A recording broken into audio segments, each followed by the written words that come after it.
done to the world?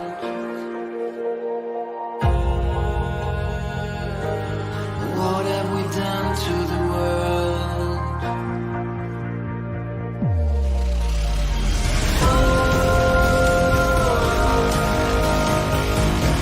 I'm burning in the dystopia.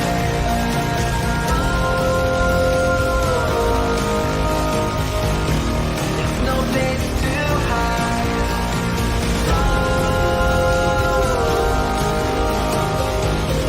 I'm burning in the dystopia.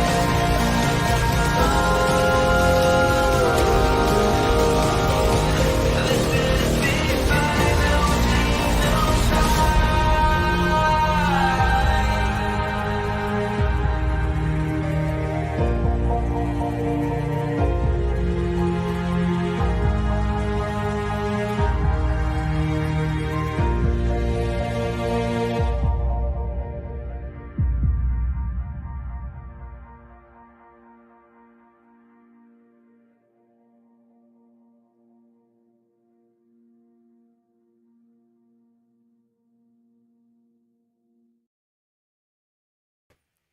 What up, what up, what up, everyone? I feel like I'm on time. I feel like I'm on time. I feel like I have a good 15-minute window where I'm absolutely on time. I am never late. You guys are just early. Welcome to The Cult. The Cult is a show that I stream Monday through Friday around about 5 p.m. Although the time of it may be changing. I may be taking a recommendation and maybe moving the time of the stream back, but I'm trying to figure that out because that's going to impact other stuff like supporter calls and stuff like that. So I'm still pondering whether or not I should move the start time of the stream back. Maybe a 6 p.m. start time, maybe a 7 p.m. start time.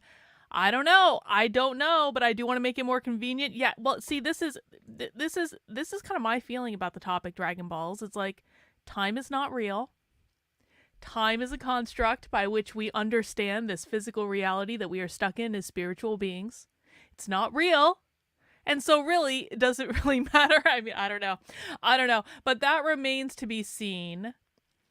The thing is, like, I'm mindful of the people that are in, okay, Judy, okay, fucking Christ, okay, everyone, let's just stop the entire stream so I can make Judy's t-shirt. Listen, Judy, I promise you, during today's stream, I will make your specific t-shirt. I promise you.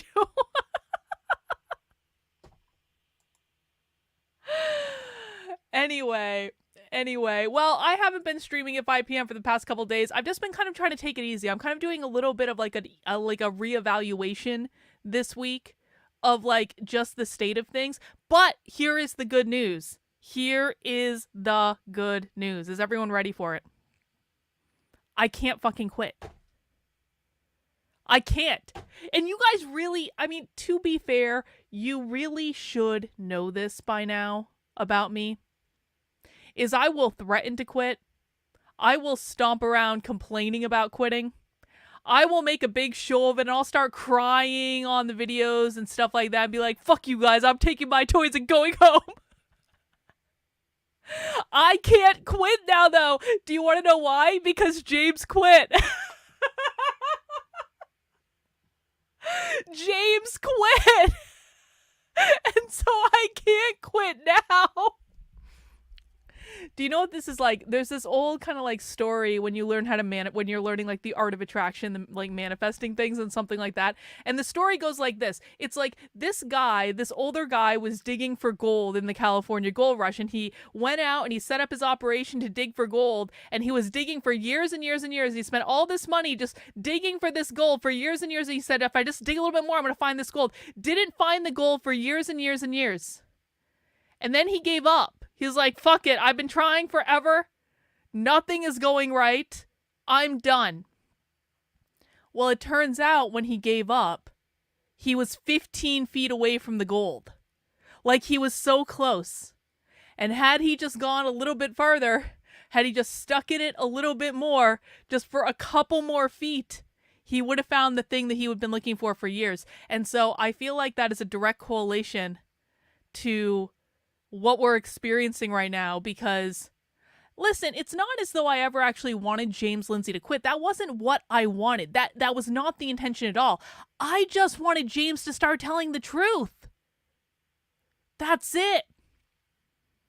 I just wanted James to start telling the truth. I was really profoundly disturbed when I found out how unhinged from reality he was, because, and people who watch my content know this, I stopped listening to him back in 2021. I truly had no idea. And the reason I stopped listening to him was because I didn't want him influencing my analysis of the content. I wanted to be able to watch the content for myself and come up with my own conclusions without like undue outside influence or bias.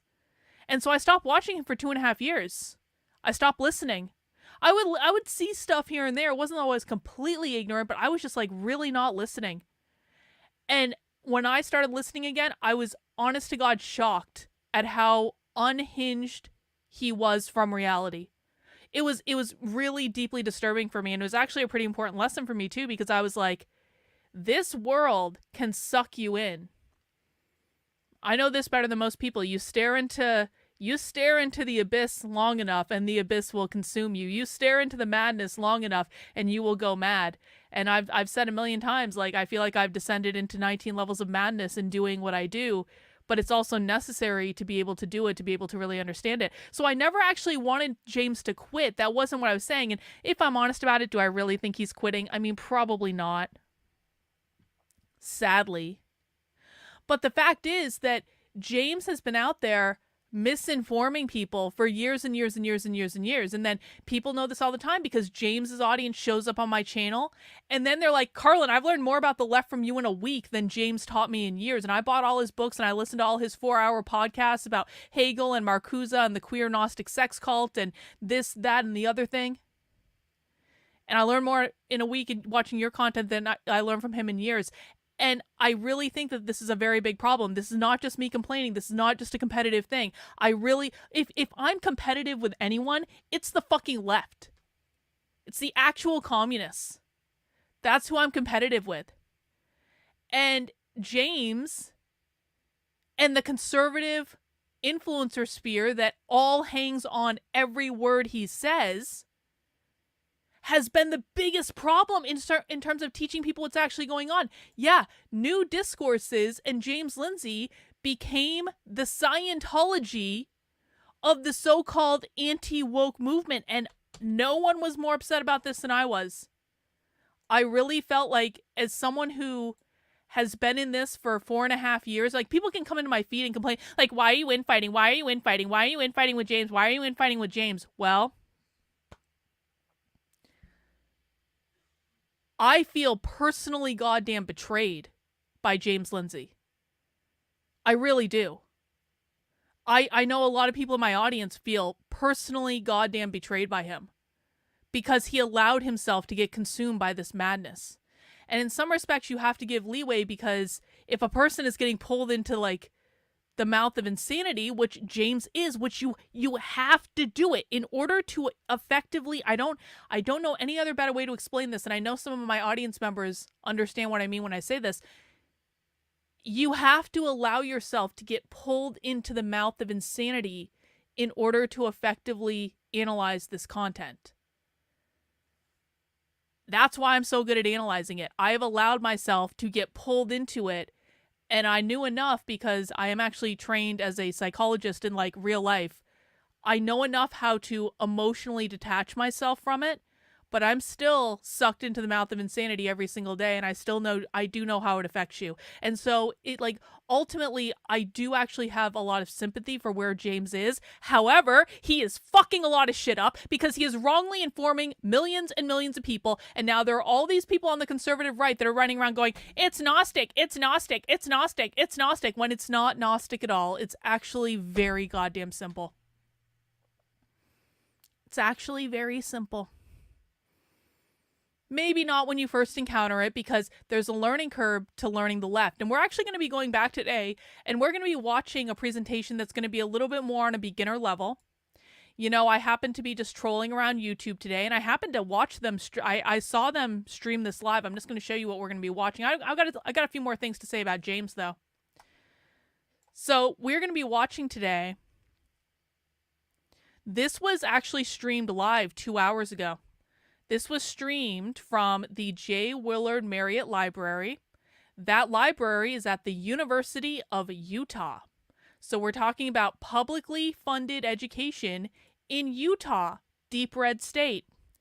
This presentation is from a woman who is a professor at the University of Illinois, Urbana-Champaign. So she's going to be a leftist, and she's going to be talking about book banning, the culture war, and the election. It's going to be a much lighter presentation today than what we usually do, like significantly lighter. But I think that's okay sometimes. I think it's okay to go back, and so there are different layers to a lot of this stuff, right? And I promise I'll get to your super chats, and I do have more things to say about James before we actually get into this. There are layers to the left, right? So where I spend most of my time is on the extreme far left. That is the tip of the spear. We're talking about the craziest revolutionary leftist, communist, Antifa, etc., etc. That is where I spend most of my time these days, because that is the tip of the spear. A lot of people want me to talk about DEI. Do you guys know why I literally never talk about DEI anymore? And I used to talk about DEI all the time. This whole kind of like stream of content started because I was watching DEI trainings on my channel, and I was like, this is crazy. Little did I know how much crazier it was going to get from the DEI trainings. But like, when the reason I don't talk about DEI is I spend all of my time in the most extreme areas on the left. DEI is like way the fuck down here for me.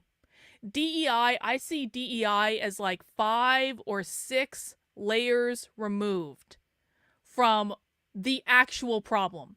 And what I think is going to happen is either the actual problem is going to win, and the actual problem are the far left radical revolutionary socialists that are pushing all these crazy ideas. These ideas trickle down from the people we watch through DEI training and stuff like that. So DEI training is like the last stop on this tour. It's like, let's scoop up all the do-gooder liberals that we still can who haven't gotten the message before that. But it's like, for us to watch DEI training, I don't know if people can understand this if they're newer to me. For us to watch DEI training, it's truly like we've been watching master's level, college level content all the time. For us to watch DEI training takes us back to kindergarten.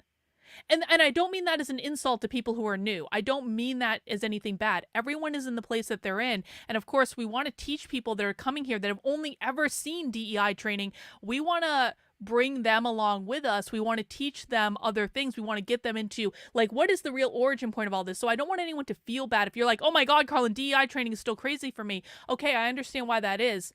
The presentation we're gonna watch today, it's not up at the very top, it's not at the very bottom. It's kind of more in a lower to mid range of like, this is where you start getting into the crazy shit. Like, we might get inklings of crazy shit, right? But it's not going to be at that upper level. And so I think one of two things is going to happen, honestly. I think that, like, ultimately, I do think the radical revolutionary far left is going to win. I'm sorry if that blackpills anyone, but I do, because no one is really fighting back against it in any sort of cohesive way. But if they don't, if somehow we manage to hold them off, if somehow we manage to defeat this cultural revolution that we're all immersed in the United States, what I think is going to happen is DEI is just naturally going to go away. I think spending time tackling DEI when we could be up here, or even more of like a mid-level, I think spending time tackling DEI when it's way the F down here is kind of like, are we serious about solving this problem? Because if we're serious about solving this problem, we've got to go to the core of the problem, or at least a little bit closer to the core of the problem than DEI is. Because if you solve DEI, you still have 4 layers on top of it that are still cooking, that are still churning stuff out. So this presentation that we're going to be watching today is at a taxpayer-funded university. It was given just a couple hours ago. It is in a red state, so I think that says something. It is by a professor at another taxpayer-funded university, and this is the trickle down that happens. Like, this is not going to be the furthest left content we watch. It's going to be like a couple layers removed from the farthest left content that we watch. So it's a nice little intro for people who might be newer, and if you are newer, welcome. Yeah, so what we usually talk about is like healing the disease, not the symptom of the disease. DEI is like a symptom of the disease. And it's just like, it's we have to know what's going on But it's also like if we spend all our time there, the disease is just going to keep cooking. And so that's why I choose to spend where we are. Anyway, I want to go back to James because James today, we're not going to read this thread. James is now on, what is it, day 4 of a meltdown? Actually, let me grab some super chats. Hey guys, thanks so much for the super chats. So you guys are already sending in. Let me get my little goal banner. We're already like 40% of the way to the goal. I barely even have like said anything. We're already 40% of the way to the goal. So I do appreciate all the super chats, guys. Super chats is a great way you can support the work I'm doing. Helps keep me in business, helps fund all this stuff. Yeah, I got to take that win. James has announced he's quitting. It's true.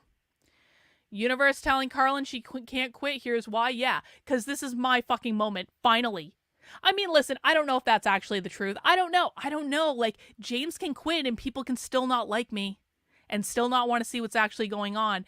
But like, James not focusing on this, though, does open a door for all of us to be like, okay, you guys want to learn what's actually going on? Come over here. And this can't just be me. This has got to be everyone. Can't just be me. We got to be like, hey, James stopped doing the leftist stuff. Welcome. Welcome. You may not like me. You may not like my tone. You may think I'm fat and ugly and all that stuff on the internet. I don't really care. But I will show you things that you've never seen before. And it's crazy. LK says, I'm buying your first drink for the cruise we all take at the end of the world. Cheers to outlasting James. You're significantly more valuable. Hey, I appreciate that, LK. I really do want to do a community cruise at some point. I'm not joking about that. I really, really do want to do it. Maybe we'll try to do it next year or something. Like, I really, really, really, I love cruising.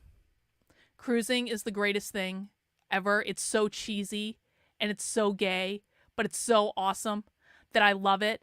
And I want to do it really badly. And I think it'd be so much fun for us to go on a cruise together. Like in the Caribbean snorkeling with cocktails with a little umbrella on it. Like bitching and complaining about James and whatever else.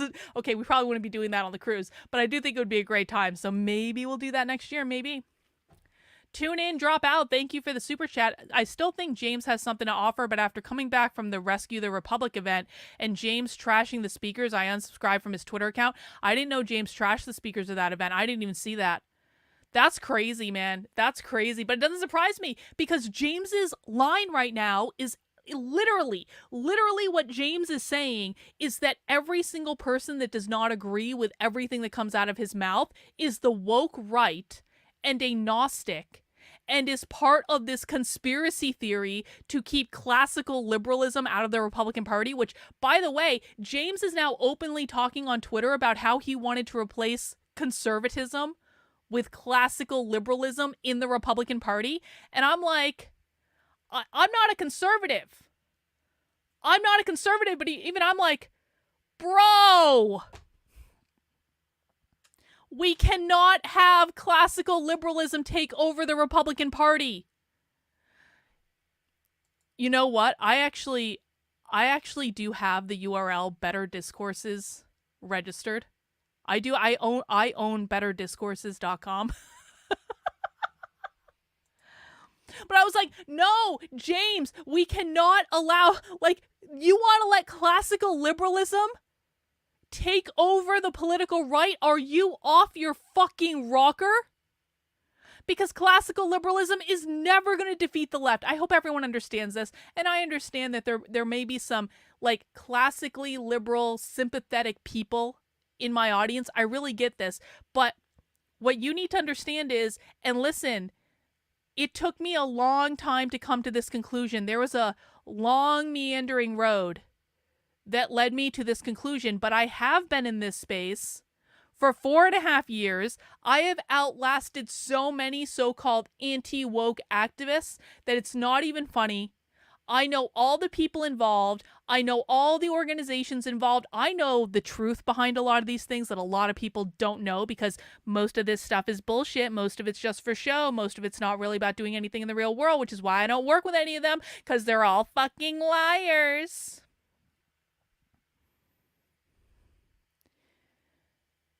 But I've seen my fair share of stuff, and I know what I know. And I've seen how much has been accomplished in the last 4.5 years. And I know the difference between what has actually been accomplished and what the influencers tell you they're accomplishing, which are usually two completely different things. If you listen to the conservative influencers, they'd be going, woke isn't even taught in schools anymore. We won. We're obviously winning. Woke isn't even in schools anymore. And it's like, bro, how unhinged from reality are you? Classical liberalism will never defeat the left. It will never happen. And so it's one of those things where you have to hinge yourself into reality. You have to say that either you want to defeat the left or you want to fuck around and philosophize on the internet. Those are two different things. In my heart of hearts, I am an anarcho-capitalist. I do not think the government should exist. I want private property. I want a metric ton of guns. And I want to be left alone out in the woods in New Hampshire. And if anyone comes near my property, I want to be able to shoot them with my guns because they came onto my property. And I just want to be left alone. And I don't want to intrude my views of the world on anyone else. And I don't want anyone else intruding their views of the world on me. That is in my heart of hearts. That's not going to defeat the left. And I have to be honest about that with myself. Mostly because the goddamn libertarians and the anarcho-capitalists can't organize to save their fucking lives. They had an anti-war rally over the weekend.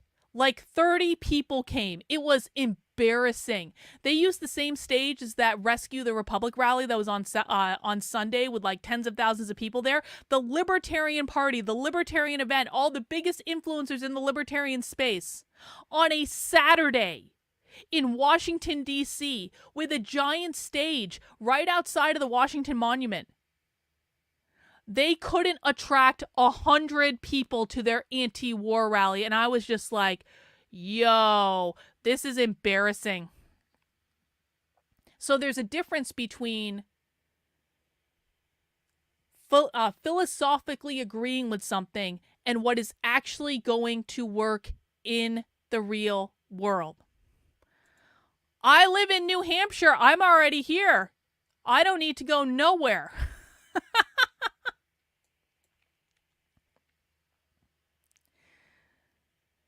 So, and I think that the same is true of classical liberalism. In like my heart of hearts, again, in my heart of hearts, I understand the ideas of classical liberalism and all that, and Enlightenment values and blah blah blah blah blah blah blah blah. However, classical liberalism is never going to defeat the left. We have serious problems in this country. We have serious problems that need urgent solutions and urgent pushback. Otherwise, we are completely fucked. And people have to be honest and say what classical liberalism does is it allows the left to continue every single thing that they're already doing completely unabated. And it just encourages an intellectual exchange of ideas. And hey guys, can we just have a debate? Can we have an Oxford Union debate about these ideas? Because that's going to change the world. Please. Please. The classical liberal section of the internet has accomplished literally nothing. What have the classical liberals on the internet ever accomplished? And that's on the internet. I'm not even talking about the real world. There is no more IDW. The IDW died a long time ago, and most of them were Jewish anyway, and so I think we can understand why that little piece of propaganda was what it was. What did any of these people ever accomplish other than talk and enrich themselves by talking on the internet and shilling these talking points to make themselves feel intellectually superior to anyone else? None of these people have passed bills. None of these people have gotten grooming out of schools, even though they all claim to care about it. None of these people have really done anything to protect free speech. In fact, these people are usually the first people to call for censorship. Protecting free speech means protecting free speech for everyone, including Nick Fuentes. But these people try to censor Nick Fuentes all the time. Part of the reason that James is on this woke right bender is because he's so tweaked by Nick Fuentes and the Groypers. Guess what? Nick Fuentes and the Groypers do more to protect free speech by saying the outlandish thing. They make the inappropriate joke. They say the unsayable word just to prove that they can. A lot of people don't get that. You know, I had a conversation not too long ago with a very well-known influencer, over 1 million followers. And I'm not going to say who it was because I want to protect them, because I don't want them to get any trouble. I don't want to get any blowback, because they have actually been very helpful to me behind the scenes. And they slid into my DMs and they said, "So, Carlin, are you a Groyper now?" I said, "No, I'm not a Groyper. I'm way too female and way too old and not Catholic enough and all that stuff." And they said, "So what's going on then?" I said, "Well, you know what the Groypers are doing, right? Do you know what they're doing? Like, part of what they're doing with all this outlandish behavior is they're saying the things that you're not supposed to say. What they're doing is actually pushing the bounds of free speech to make sure that speech for everyone is protected. That's part of what they're doing. It's not the only thing that they're doing. It's not the primary goal that they're doing. They actually really do care about getting Israeli influence out of America and stuff like that, which I think is also a valid point. But part of the reason that they're around all the time saying all these crazy things and offending people with their language is purely to prove that they can. So I'll support that. I don't have to agree with everything that comes out of their mouth, and sometimes I don't really like that language. I really don't. Now, I've come to find a certain humor in it, but they're doing more to protect free speech than James is. They're doing more to protect free speech than Dave Rubin is. Dave Rubin actively calls for people to be censored all the time. Dave Rubin just yesterday basically said that Israel could engage in a Holocaust against whoever it wanted because Israel can do whatever it wants now because Iran bombed the shit out of them yesterday. Ha ha, too bad, so sad. I'm not celebrating any sort of bombing, but it really did seem to me like Israel had it coming. I digress. Anyway, back to James. Nathaniel, thank you for the super chat. Was listening to Glenn Beck's guest this morning, and the race to suck Vance off frustrates me so much. Glenn is infatuated with Vance for 2028. Boo hoo. Yeah. It's so tiring. It's all so tiring. So James today posted another long ass thread about the woke right. I'm absolutely not going to read this thread. Look at the length of this thread. Look at the length of this fucking thread. He posted a long-ass thread yesterday about it. He posted another long-ass thread today about it. That's not even the end of it, I don't think. Nope. There it goes. I mean, come the F on. This is unhinged. Who writes threads like this on Twitter? James is now calling the woke right. What did he call it? Socio-gnostic. And by the way, the woke right means anyone who's not a classical liberal. That's effectively what it means. When James says woke right, he means anyone who is not on the left and who is not a classical liberal. So in order to not be a woke Gnostic cultist, you have to embrace classical liberalism according to James, and the Republican Party needs to base its entire strategy off of classical liberalism. That is the worst goddamn idea I have ever heard in my life. It's also just completely unhinged from reality, by the way. Because if the Republican Party ever embraces classical liberalism in the way that James wants them to, the left wins. You might as well just pack it up and go home, man. Come to New Hampshire, buy a homestead. Because we're fucked. We are fucked. We are fucked until we can't be fucked anymore. That's how fucked we are if classical liberalism ever takes over the Republican Party. Because the left will win and it won't even be close and there will be no pushback. But James can feel good about philosophizing and calling everyone he disagrees with a Gnostic. But I did want to just highlight one reply to James because I can't help it. I can't help it. And I have to show this to you because this is my personal thing. And then we're going to get into actual stuff, I promise. So the other day when James pissed off every single Catholic on the internet by saying that Archangel Michael is really Satan, and that Catholics who pray to St. Michael on St. Michael's Day, which I guess was on Sunday, they're really all part of a Gnostic sex cult that is driving the woke right. So I have to give Chris Rufo credit, because Chris Rufo had the best call out of James of anyone. It was so beautiful. Hey, Grant D, thank you for the super chat. I really do appreciate it. Chris Rufo had the best call out of James of anyone on the internet, and it was glorious.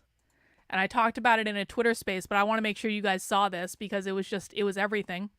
Chris said, James, are you saying that the United Nations and the New Age theosophist cult that controls the world convinced Trump to post the St. Michael's prayer, not in a Catholic way, but as a Luciferian dialectical inversion to bait the right into adopting a form of Christian nationalism that will backfire and usher in the Zoroastrian demon of chaos, which will, in turn, implement social emotional learning and a Fetzer Institute-controlled psyop by deep state counterintelligence operatives? This seems a bit far-fetched. I was like, everyone just give Chris Rufo a round of applause. We may not always agree with everything Chris Rufo says. We may not always agree with everything Chris Rufo does. I will say that I think that Chris Rufo is a net positive. I don't like a lot of the things he's doing now, but guess what? I don't have to. He's doing his thing, man. He's probably going to run for Congress someday. I don't begrudge him any of it because he's worked harder than most people and he's done more than most people. So I'm never going to shit on him even when I disagree with him. But I have to say, I was like, this own of James, I was like, fuck yes, Rufo! Finally! Finally! Yep.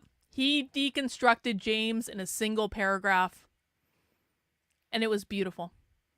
It was beautiful.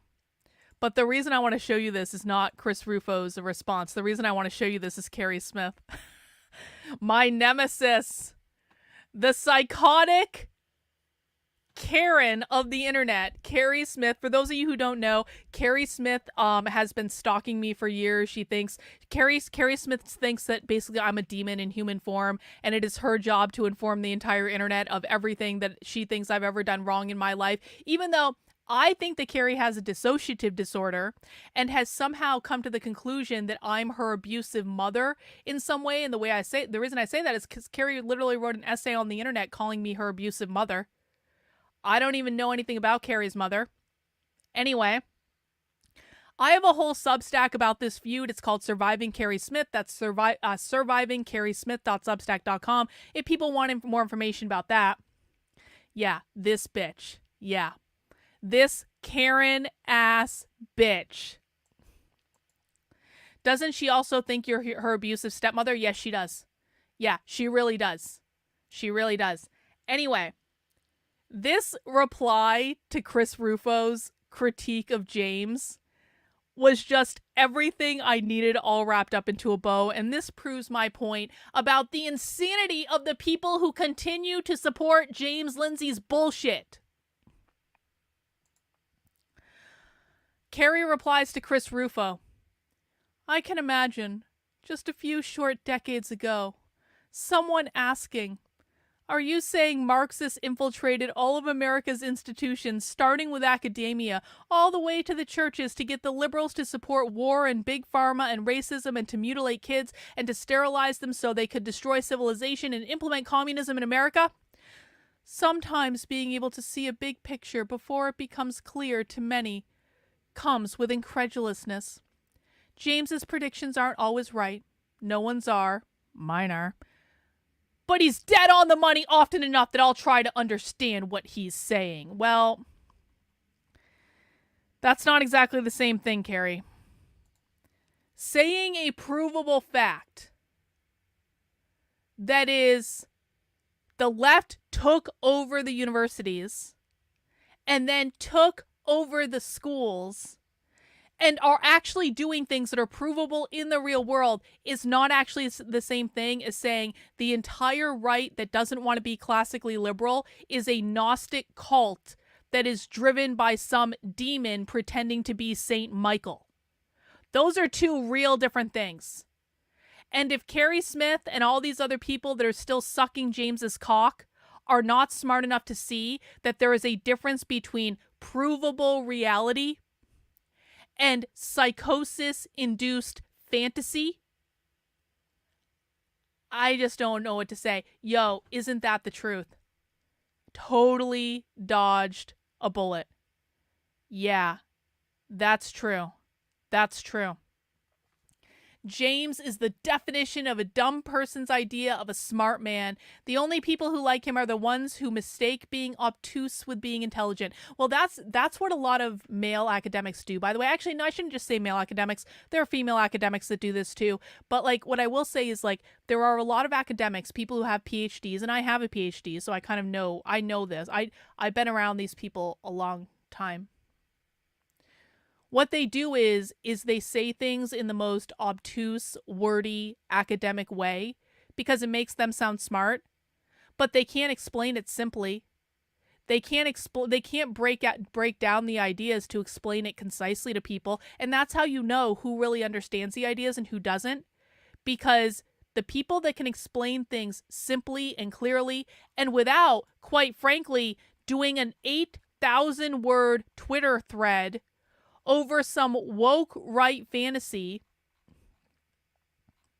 Look at this. I just want to show you this one tweet in this thread. I didn't read the whole thing, but I did see this tweet. Hang on. Where is it? Ba-da-da-da-da. Where is that tweet? It's got a list in it. There it is. Some of my initial guesses about the purpose of the woke right are: 1. Throw conservatism into a losing ditch in the name of winning. Needs few participants. 2. Create a wedge faction that splits conservatism. 3. Create a stable faction that does dialectical woke left-right warfare. 4. Begin to fracture and balkanize the U.S. along the lines of the WEF globalist regionalism program redoubt movement across Idaho, Montana, Wyoming, Oregon, and Washington. 5. Encourage and accelerate the big sort of America to facilitate fracturing. 6. Create a conservative wedge against the U.S. Constitution to undermine it. 7. Create intentional regional communities with a new economy, distributist, that becomes separatist over time, likely enforced by a social credit system. James is very literally accusing Nick Fuentes and the Groypers of trying to institute a far-right nationalist version of the CCP, but combined with the WEF globalist agenda.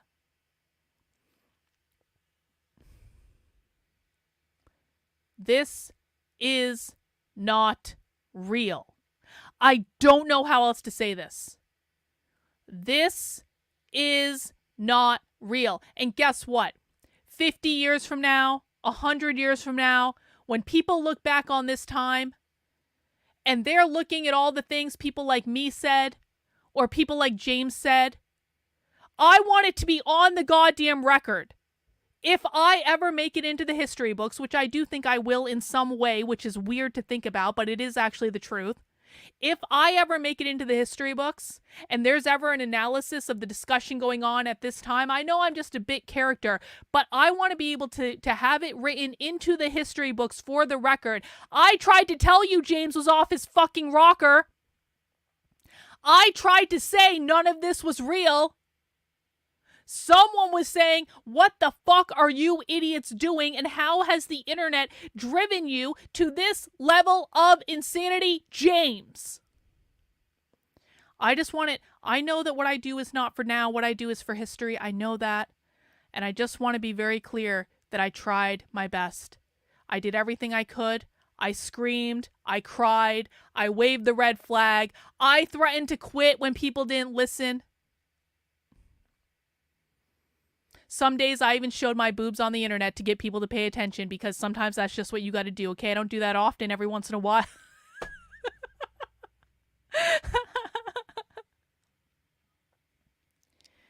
But you know what I'm saying, okay? I did everything I could think of. I made sacrifices. I made sacrifices to be able to go on the internet and say James Lindsay's full of shit. Anyway, I'm not going to continue to complain about this. We've got other stuff to do. No, I didn't actually show my boobs. I just took a pic. Like, so people on the internet seem to think that if you show your shoulders on the internet, even if you don't even show your boobs, that's still showing your boobs. I just don't like the line of wearing a shirt. I like the line of having bare shoulders. I don't understand it. Will your message rise again and the whole world will see? Yes, someday, someday, long after I am dead, here's what's going to happen. Someday, some random historian is going to be like, that crazy bitch was right all along and she tried to tell everyone. And people will write books about me and there'll be like a Lifetime TV movie made about me and it'll be horrible. Okay, that probably won't happen. But wouldn't that be great? Wouldn't that be great is if someday I had a Lifetime movie made about me? That's the goal we should all be striving for. Anyway, we're going to watch a presentation. We're going to get into the real content 40 minutes into the stream. We're going to get into the real content of the stream. We're going to be watching a presentation today that was actually just presented at the University of Utah earlier today. It was presented a couple hours ago. And so this is going to be more of like a mid-level kind of like higher ed leftist perspective of book banning, the culture war, the election. I want to see what they said. That's what we're going to be watching. Before we get into that, guys, I do just want to remind everyone to please mount the like button for me. Mounting the like button lets YouTube know to recommend my content to more people. Helps me break out of the YouTube shadow ban, which I really do appreciate. Please make sure you're subscribed on whatever platform you're watching on, whether that be YouTube or Rumble or X, or I think I'm on Kick right now. Hi, people on Kick. I'm sure there's only 2 people watching me. That's cool. Hey, go subscribe to my channel on Kick if you're on Kick, by the way. That'll help me get to like 75 followers and I can do something after that or something. That'd be pretty great. Also, most importantly, please make sure you head over to my Substack, which is Carlyn, KARLYN.substack.com. Please make sure you are signed up as a supporter for $8 a month or $80 a year. You get access to a variety of supporter perks to include my Inner Circle podcast. I will be posting a couple new episodes of the Inner Circle podcast this week. I should have posted them last week. I apologize for that. I'm analyzing far left and narco-communist research, and I have a couple updates to that. Also, another way you can support my work is by heading over to the Substack, where I'm actively publishing my next book. So I'm working the entire month of October for me is going to be dedicated to cranking out a new book. That book is going to be called Re-Education, the Definitive Anti-Communist Guide to Decoding the Left. And if you head over to speaksocialist.substack.com, you are actually going to get to see the draft versions of the book before it is even released. So what I'm doing is I'm writing the draft versions of the book and I'm putting them up as posts on the Substack. So if you want to fund the book, like, this is a standalone Substack. This is not included with anything else. If you want to fund my book and be the very first to get a digital copy of it when it's done, head over to speaksocialist.substack.com. Sign up for $10 a month or $100 a year. I am self-publishing. I'm never going through traditional publishing again. The last book I published was a deeply traumatic experience for me involving an audiobook that I don't want to go into again. But I am going to be doing this myself. I do actually hope to have something out before the end of the year. I'm really cranking. We're putting a lot of content up. And so you're going to be able to read the content as it's actually published on this Substack. I'm also doing audio versions as well. So again, that is speaksocialist.substack.com. And I have a special Halloween merch line in my Unwoke art store that I just launched yesterday. Hey, Julie, I'm glad you made it as well. Welcome. Yeah, I still have both versions of that audiobook too, Trendlin. So if you want to get a special Halloween merch line, check this out. I've got 4 Halloween designs. They are mostly inspired by horror movie posters. This first design was actually inspired by James's Gnostic sex cult. You can get these on t-shirts, sweatshirts, pint glasses, or mugs, or a sticker pack. And the first one is Karl Marx dressed as the Grim Reaper. It says, "Marxism is coming for your soul." That's pretty cool. This is actually my favorite of the collection. This is the Collectivism t-shirt, and it's based off of like old school like 80s horror movie posters or like those VHS boxes or something. Like, I just remember like I was one of those kids that, like, I loved horror movies growing up. I would watch every horror movie I could get my hands on. My father always used to take us to, like, rent the VH. You guys remember when you had to rent VHS tapes? This is how old I am. We used to go to the movie rental store to rent the VHS tapes, like, every Friday, and we get a couple videos and watch horror movies and stuff like that. And I was like, I want to make some, like, fuck off movie posters that are about Marxism, but, like, have this, like, 80s horror movie vibe, like the same thing. Yeah, exactly. Grant knows. Grant is of a certain age. So this is my collectivism poster. It's a skeleton dressed up in a communist uniform, and it's got some little monsters around. He's holding a scythe, and it's just a cool horror movie vibe, and it says collectivism on top of it, because that is what the Marxist utopia wants. Collectivism, after all. That's option number 2.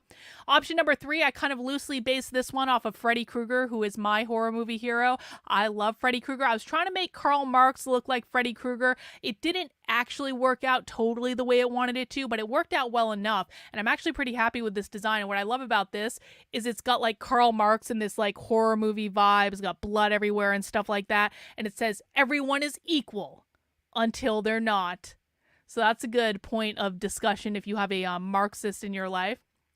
And then the last one, I wasn't even sure I was going to release this one, but then everyone told me I had to release it. This is my zombie horror movie. This is the Marxist Utopia of the Dead. It is an army of zombies that are communists that are marching out in front of the U.S. Capitol, and they all have red eyes. It says Marxist Utopia of the Dead at the top. And so those are our options, guys. They do come in t-shirts. There are different colors on the t-shirts. Can I recommend? I'm going to order this one for myself. Check that out.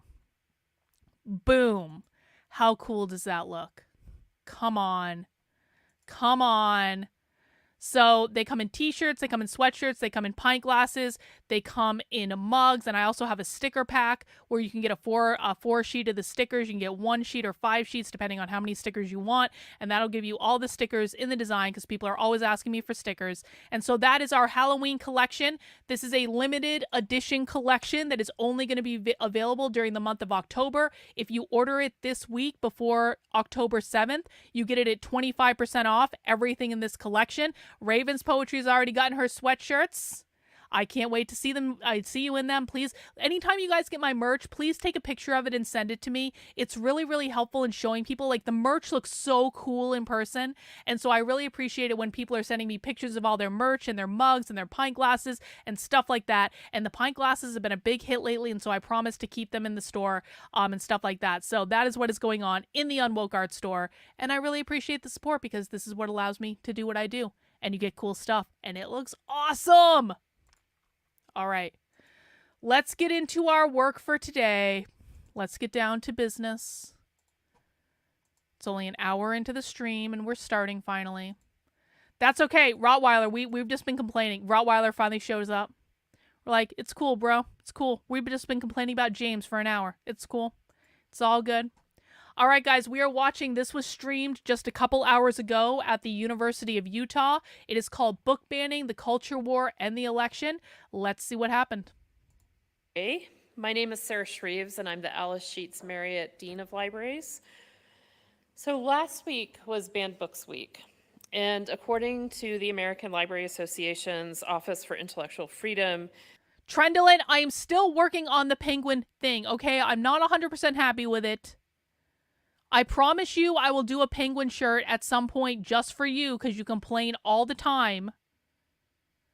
But I have other stuff to do, Trendlin. Your penguin shirt does not usurp the Halloween collection that I've been planning for a while, okay?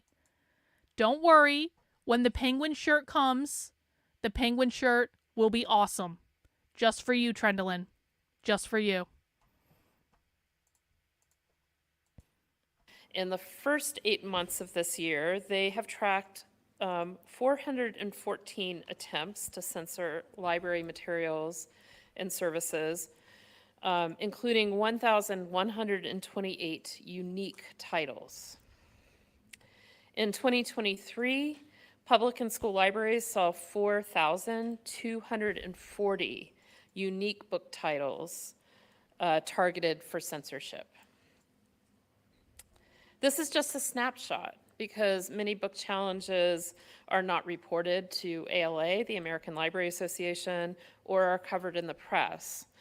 Books may also be preemptively excluded from library collections in fear of censorship.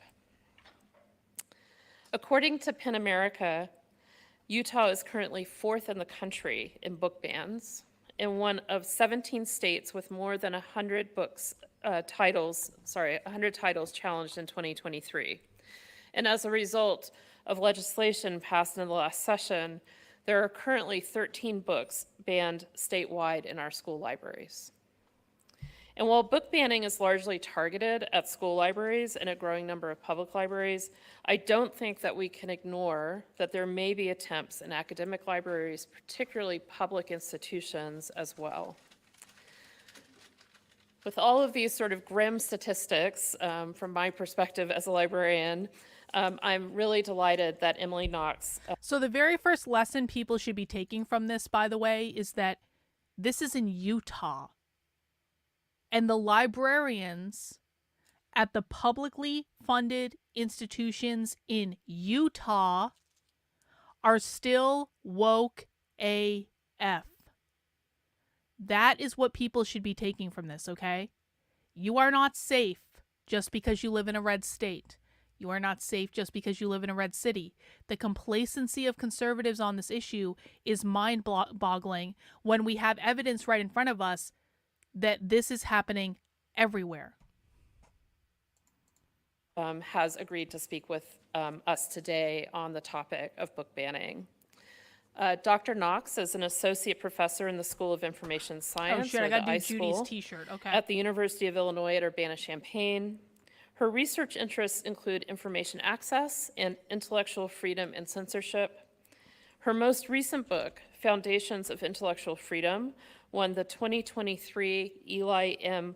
Obler Prize for Best Published Work in the area of intellectual freedom. Her previous book, Book Banning in 21st Century America, was the first monograph in the Beta Phi Mu's Scholar Series. She has been interviewed by media outlets such as NPR and the New York Times, and has testified before the U.S. Senate Judiciary Committee, on book banning. Dr. Knox is the chair of the board of the National Coalition Against Censorship and the editor of the Journal of Intellectual Freedom and Privacy. She received her PhD from the School of Communication and Information at Rutgers University. So please help me welcome Dr. Emily Knox.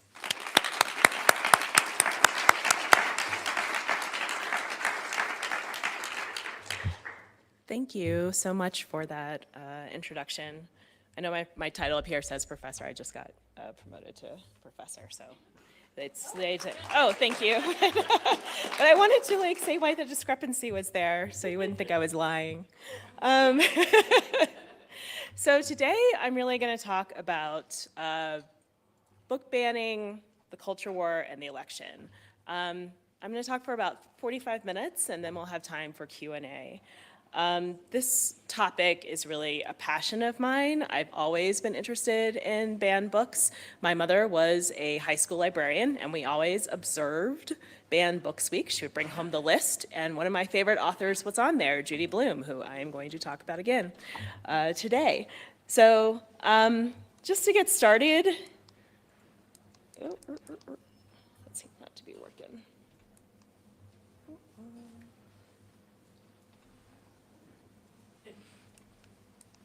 Can you just turn it on? That's okay. Don't worry about it.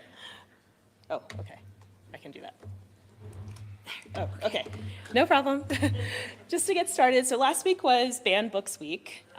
This is a yearly observation. I know there are a lot of discussions about, is Banned Books Week the best name for it? In Canada, it's Canada. Yeah, so Andrew says, and this is a problem that happens all the time, despite all my best efforts, my friends still don't think anything will happen because flyover states won't let this happen. Listen, man, the cognitive dissonance about why conservatives cannot allow them to see what is happening right in front, they cannot allow themselves to see what's happening right in front of them.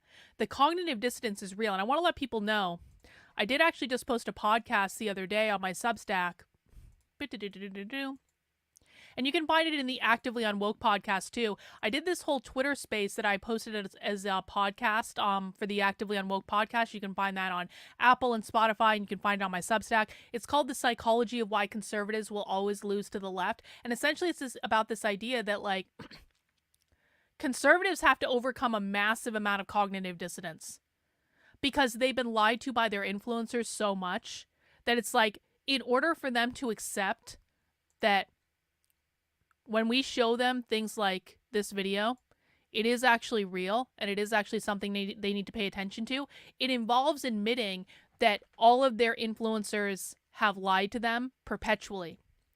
And it is a tough process for them to go through, man, because they don't want to see it. And they don't want to acknowledge that it is partly their own fecklessness and cowardice that has led us to the situation that we're in, right? But what I would say is that we just have to keep putting evidence right in front of them. And they're going to fight you and they're going to kick and scream. When I posted that video the other day of the communists openly talking about recruiting in the military to violently overthrow the US government, I got so many responses from conservatives going, and they're never going to recruit in the military. And they're stupid. That's never going to happen. The military is all conservative. And I was like, okay, well, explain Aaron Bushnell for me, because Aaron Bushnell was in the military and lit himself on fire. You want to explain that? They're never going to recruit in the military. They're stupid. You're stupid if you think they're going to do that. It's just like, bro. So the struggle is real. And they're going to learn someday, man.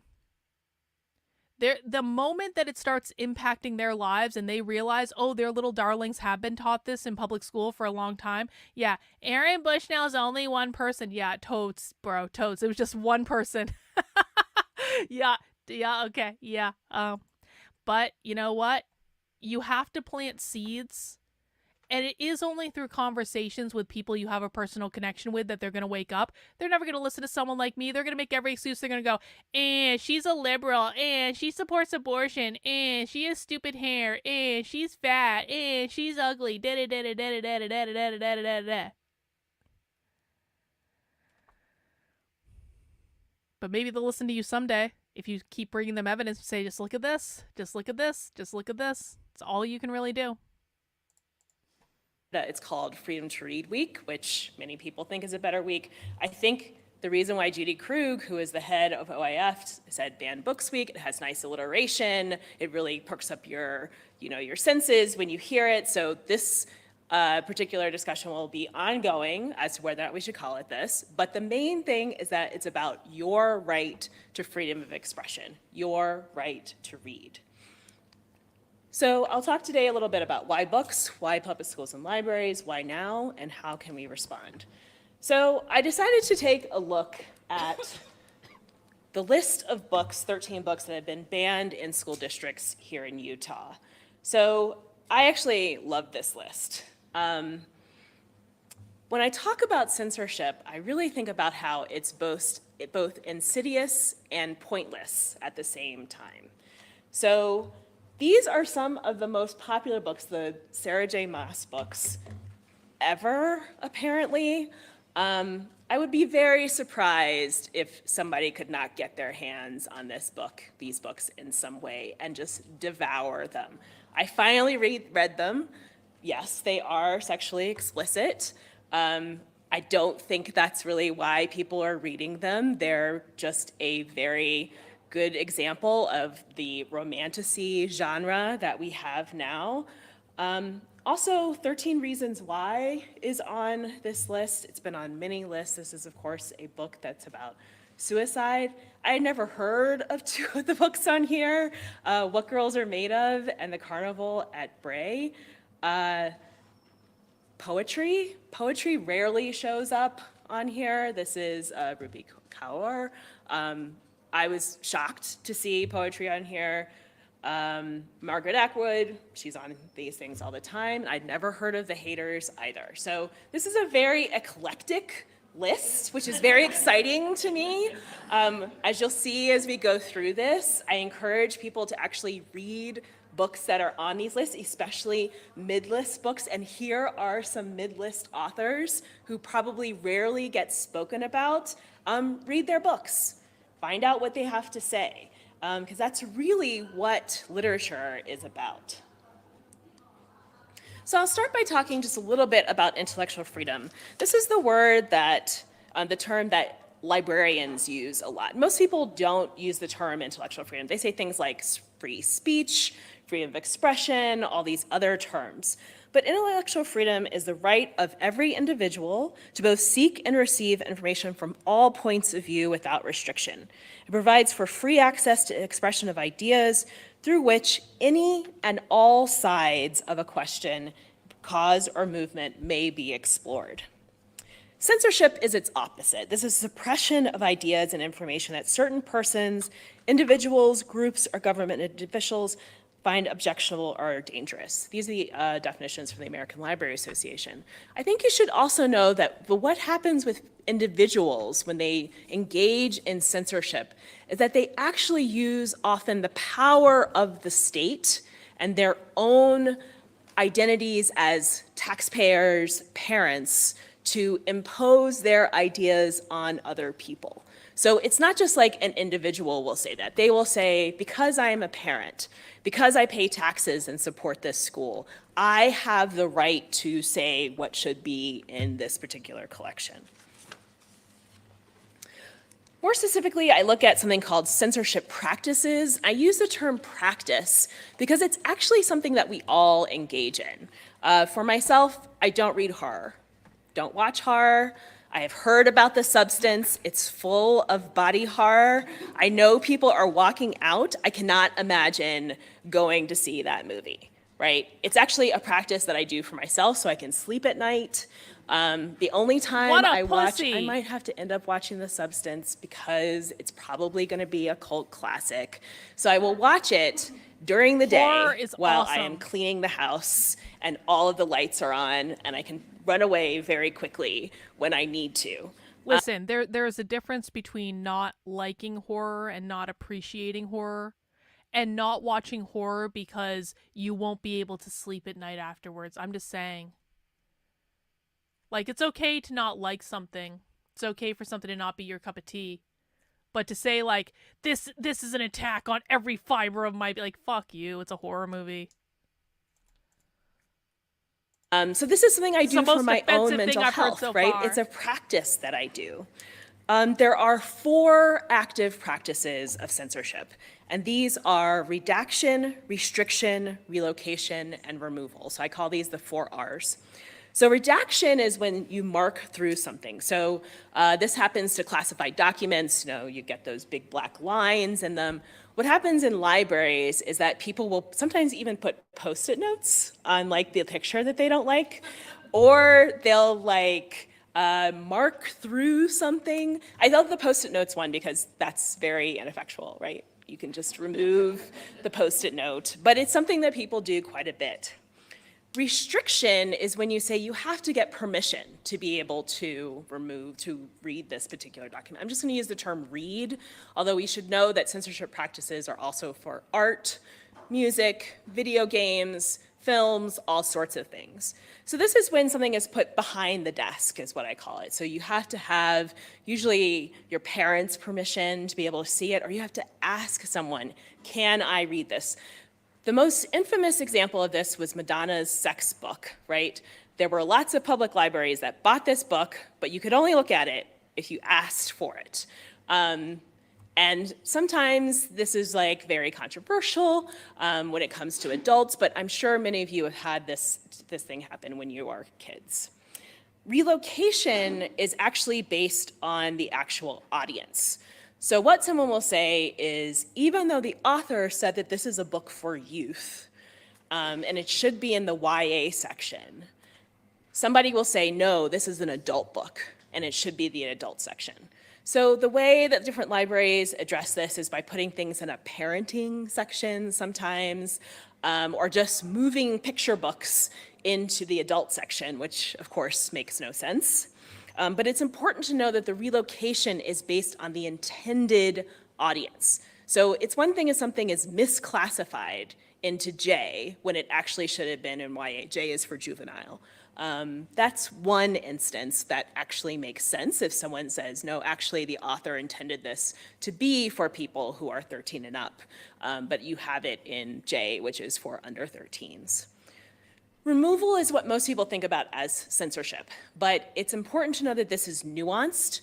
Removing something from a public library collection is different from moving from something from a school library collection, which is different from moving something from a school curriculum, which is different from moving something from the summer reading list. These all have different nuances.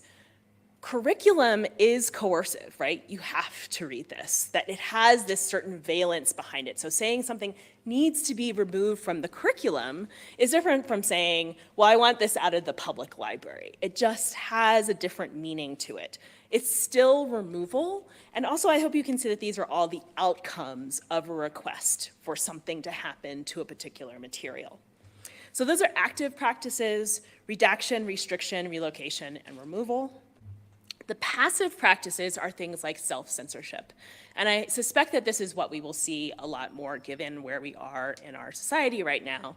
This is someone saying to themselves, I'm not gonna write that book. I'm not gonna write it because I don't know if I will actually be able to take whatever comes after that book is published. Will I be doxxed? Will I be swatted? This is happening to a lot of these authors right now. And so people say, I'm just not even gonna bother. I'm gonna write something else altogether. There's also bias, and this is when you use your own personal, political, moral ideas to decide that you aren't going to buy something. If you work in a library, libraries have collection development policies. You are supposed to follow the collection development policy. You will have many things on the shelf with which you disagree for various reasons. I know this gets into issues of misinformation, disinformation. We can talk about that during the Q&A, but it is the obligation, if you are working in an institution, to follow those collection development policies. So you want people to not engage in bias when they are choosing things for curriculum or for collections. So overall, this is the discourse of censorship. I look at the relationships among power, identity, and the nature of knowledge to say, what are the arguments that people give for getting something off the shelf? This is actually a picture I took at Metropolis Public Library. This is a very small town on the border of Kentucky and Illinois, home to the largest Superman statue in the world. And they have a tiny Carnegie library, but when I drove up, they actually... Hang on. Literally, no one said that. We don't do this here. We do not own the libs. We don't dunk on the libs. We don't do any of this shit. If you want to do this, go somewhere else. No one said that. We listen to what they actually say. We don't make shit up. Had a protest outside supporting the library. It was actually the director of the library herself who was engaging in censorship and removing books from the collection. So the thing... Bro, you can laugh all you want, but if your only job here is to own the libs, get the fuck out. You're not wanted here. People like you make shit up all the time that is unhinged from reality, and that is why your side is fundamentally uneducated about what is going on. Go watch go watch content made for stupid people. Go watch The Daily Wire, go watch Fox News, go watch The Blaze, go watch Steven Crowder. They'll let you go watch Tim Pool, they'll let you own the libs all you want. You'll find a lot of stupid people that you can be friends with on those channels, but you're not going to do it here. About book bannings is that it gets people who have never, ever been to any public meeting ever in their lives out. This was packed. There were people going upstairs. It was amazing just to see the number of people who came out to say what they wanted to say, both for and against what was happening in the library. So what I use, and really focusing on reading practices, is... No, and this is the last thing I'm going to say to you, and if you keep fucking arguing with me, I'm just going to ban you in my chat so we don't have to hear it anymore. We do not speculate on this channel. We do not do that. We hinge into reality. We don't make shit up. Speculating is not allowed if you do not have evidence. Again, go watch the fucking quartering, bro. It seems like you're a low IQ retard. Go watch another low IQ retard. The quartering will allow you to speculate and make shit up about whatever the fuck you want. But you're not doing it here. Something called interpretive strategies. This is from Stanley Fish. And he talks about how when people encounter a text, they bring their own baggage to that text. So there isn't meaning encoded in the text itself. Instead, the interpretation is what creates meaning. And this is actually done as a group. So we think about reading being a solitary activity, but actually reading happens with lots of other people. You might go on Goodreads, you might be part of a book club, you might read other reviews on Amazon. So the interpretations are not just solely what you think, they're actually shared interpretations, and what Stanley Fish calls these is an interpretive community. So I'm gonna go just a little bit through some reading practices so you can see a little bit about where my theoretical framework comes from. So this is just a picture of lots of people reading. And I just want to go through a little bit about some frameworks from book history and print culture studies that really inform how we read today. So I'm going to start with the monks up at the top. This is the Middle Ages, and what is important is that when monks read together, someone would read out loud, right? They would read in the refectory, and the important thing about reading aloud is that someone can interject. They know where you are in the text, and they can say, this is how you should think about that particular tricky text in scripture. But during the Middle Ages, what started happening is that people started reading silently. It used to be that everybody would read and they would say the words out loud to themselves, but we started reading silently. Reading silently is very important because no one knows where you are in the text, and no one can actually intervene and say, and this is how you should think about it. Actually, the rise of the ebook reader is even more important for this. When the ebook reader, especially the Kindle, became more popular, many more genre fiction, much more genre fiction was sold, especially romances. Why? Because no one can tell you're reading a romance on the subway if you are reading a Kindle. So you didn't have to deal with the embarrassing covers.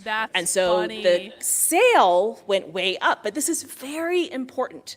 It's really important that people don't know what you are reading. Because what you'll hear from challengers, and these are the people who bring requests for reconsideration against certain materials, they say, I saw my kid reading this and they looked embarrassed. So I decided to take a look at what they were reading. As we shift to the early modern era, there's a new relationship between the written word. We really come to the Reformation era, and I'm just going to talk a little bit about doctrine here.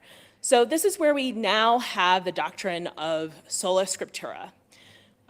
This may seem far-fetched, not very important, but what this doctrine of sola scriptura says is that you can save your soul by reading alone. That reading is so important that it can actually determine what happens to you in the afterlife. This really informs how we think about reading today. What do I do in my classes? I have students read. We try to change people's knowledge structures. The other one was the priesthood of all believers. So this means that there is no one between you and the interpretation of Scripture. You as a person can interpret the Scripture on your own. Of course, many of the reformers were very worried about this, and so they actually would start putting their own annotations around Scripture to make sure you got it right. Because a lot of this is about mistrust, right? You don't actually trust people to be able to interpret text on their own. In the modern era, what we really see is that they have this rise of the idea of critical distance from a text. And there are only one sort of people who have critical distance from the text, and those people are men. And let me tell you how you know that this is true. So we often argue about children and women. The only people who have critical distance from the text are men. Okay. Not having critical distance from a text. What do I mean by critical distance? They aren't able to ingest text and say, oh, I'm not going to do whatever that says. I'm not going to engage in mimetic behavior. What? So most public libraries have this policy that they don't collect erotica for whatever reason. Most of them do not have a policy that they don't collect horror or thrillers or anything that is violent. It is actually usually women who are the targets of these particular policies. This was, of course, a big deal when E.L. James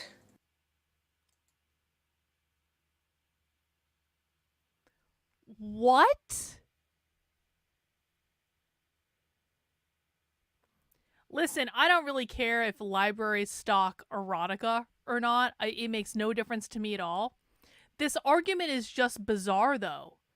Like, libraries are attacking women because they don't have 50 Shades of Grey in their collection, but they're not attacking men because they have horror in their collection.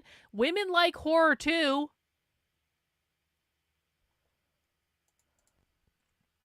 "50 Shades of Grey" came out, many libraries refused to buy that book because it was considered to be erotica. Now, many of you who read romances know that, in fact, this is kind of iffy. If you go through the romance section, you have all sorts of spicy things on there. But if it's not notorious, then nobody knows that it's on there. So this is really important. Critical distance is the capacity, as Lyon says, for resistance and disbelief in the text. Finally, this is all coupled with the idea of common sense interpretation of the text. And this is from Scottish common sense philosophy. This is a very important philosophical tradition in the United States. This is where the idea that we hold these truths to be self-evident comes from. And this is the idea that the text means what it says and says what it means. So there is no other interpretation that is possible.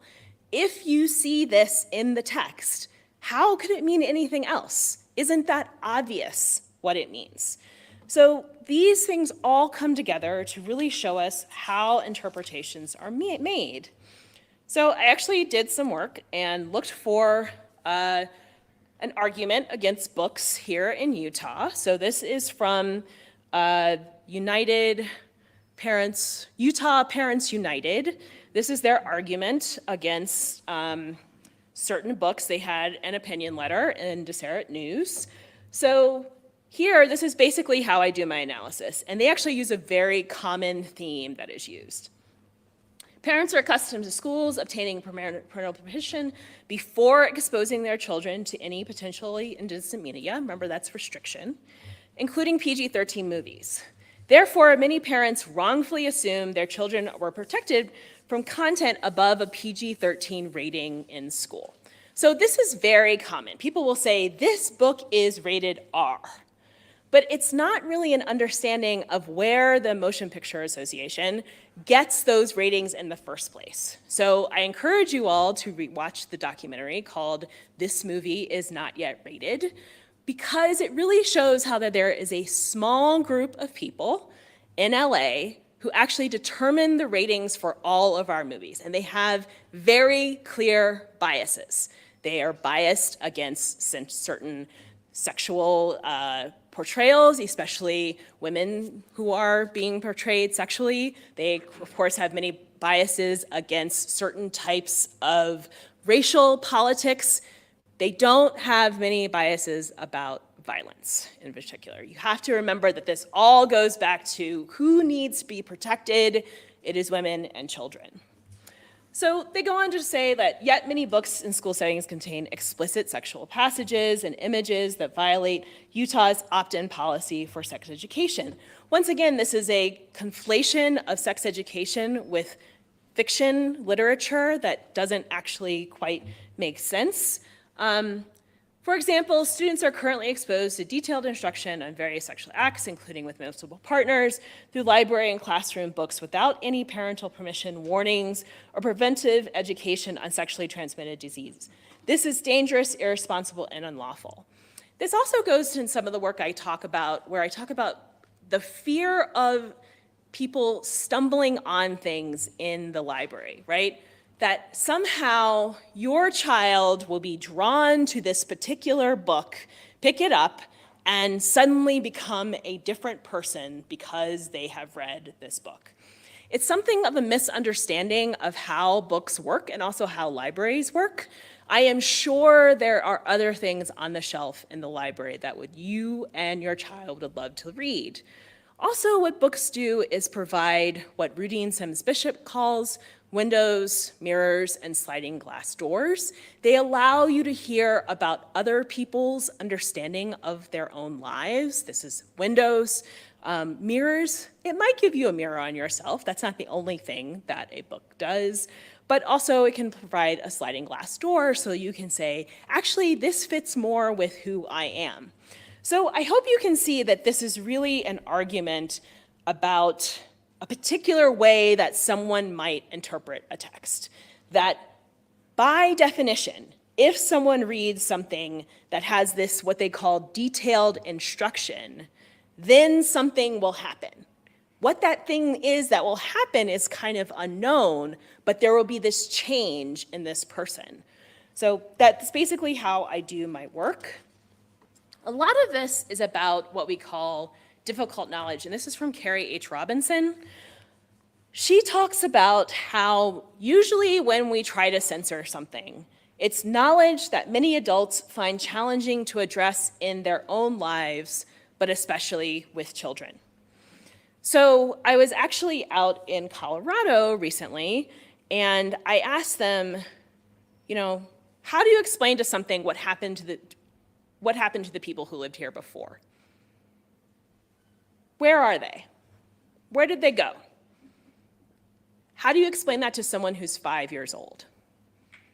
What words do you use to say, yes, I'm here in Vail, it's this majority white, very lovely, very expensive town. Where did all the people go? How do you explain that without explaining things like genocide, forced removal? It's impossible to do. And it's difficult for me to even think of the words to say, how do I explain it to all of you who are adults? Much less, how do I explain it to someone who is in kindergarten and asks that question? So censorship attempts, and this is what Carrie Robinson says, are harmful because they deny children both agency and the vocabulary to describe their own bodies and lives. And actually, many challengers are trying to address this now. They say, okay, well, what the people who are against censorship say is that it gives people the vocabulary to be able to describe sexual exploitation. And that is not okay for some reason. But I hope you can see that this is actually a power move, because the implication is that, well, my child doesn't need to know about that because that isn't happening to my child.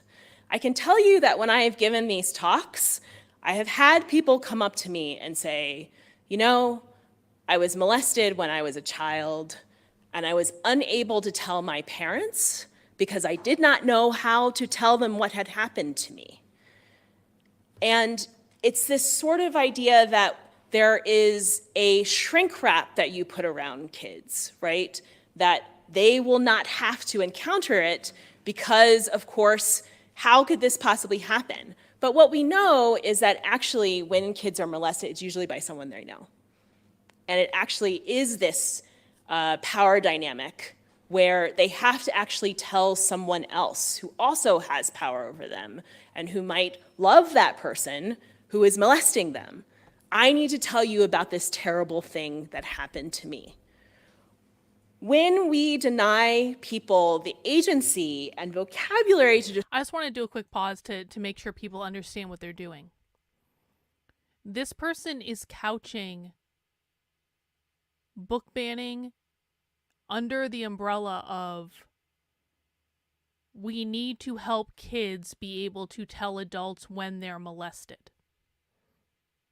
And this is what the left does.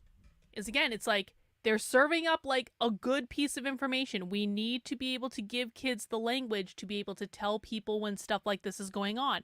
Yes, agree. I think all of us can agree to that, right? But under that language, they're trying to shovel every crazy idea and use it to guard against that. And people need to be able to address this pragmatically and unemotionally, because what the conservative right does is they'll get right in this woman's face and start screaming, "You want to groom children! You're a pedophile!" And that's how they handle it, and it doesn't work. When people get drawn into this and they start acting out emotionally, that's when the left wins. We need to get them to act out emotionally. It's not our job to be the ones acting out emotionally. We need to trigger them so that they're the ones that act out emotionally.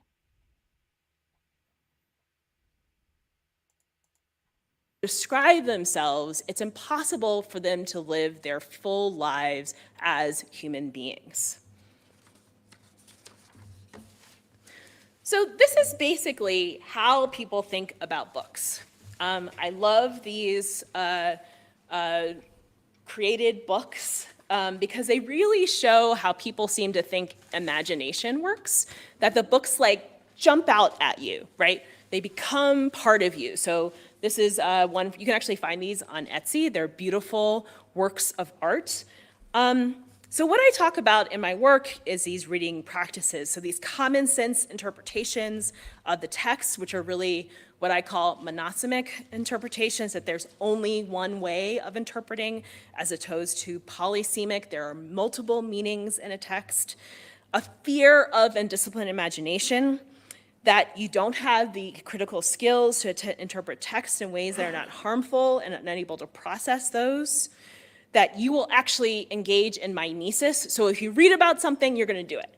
It's like this one-to-one, as I keep talking about.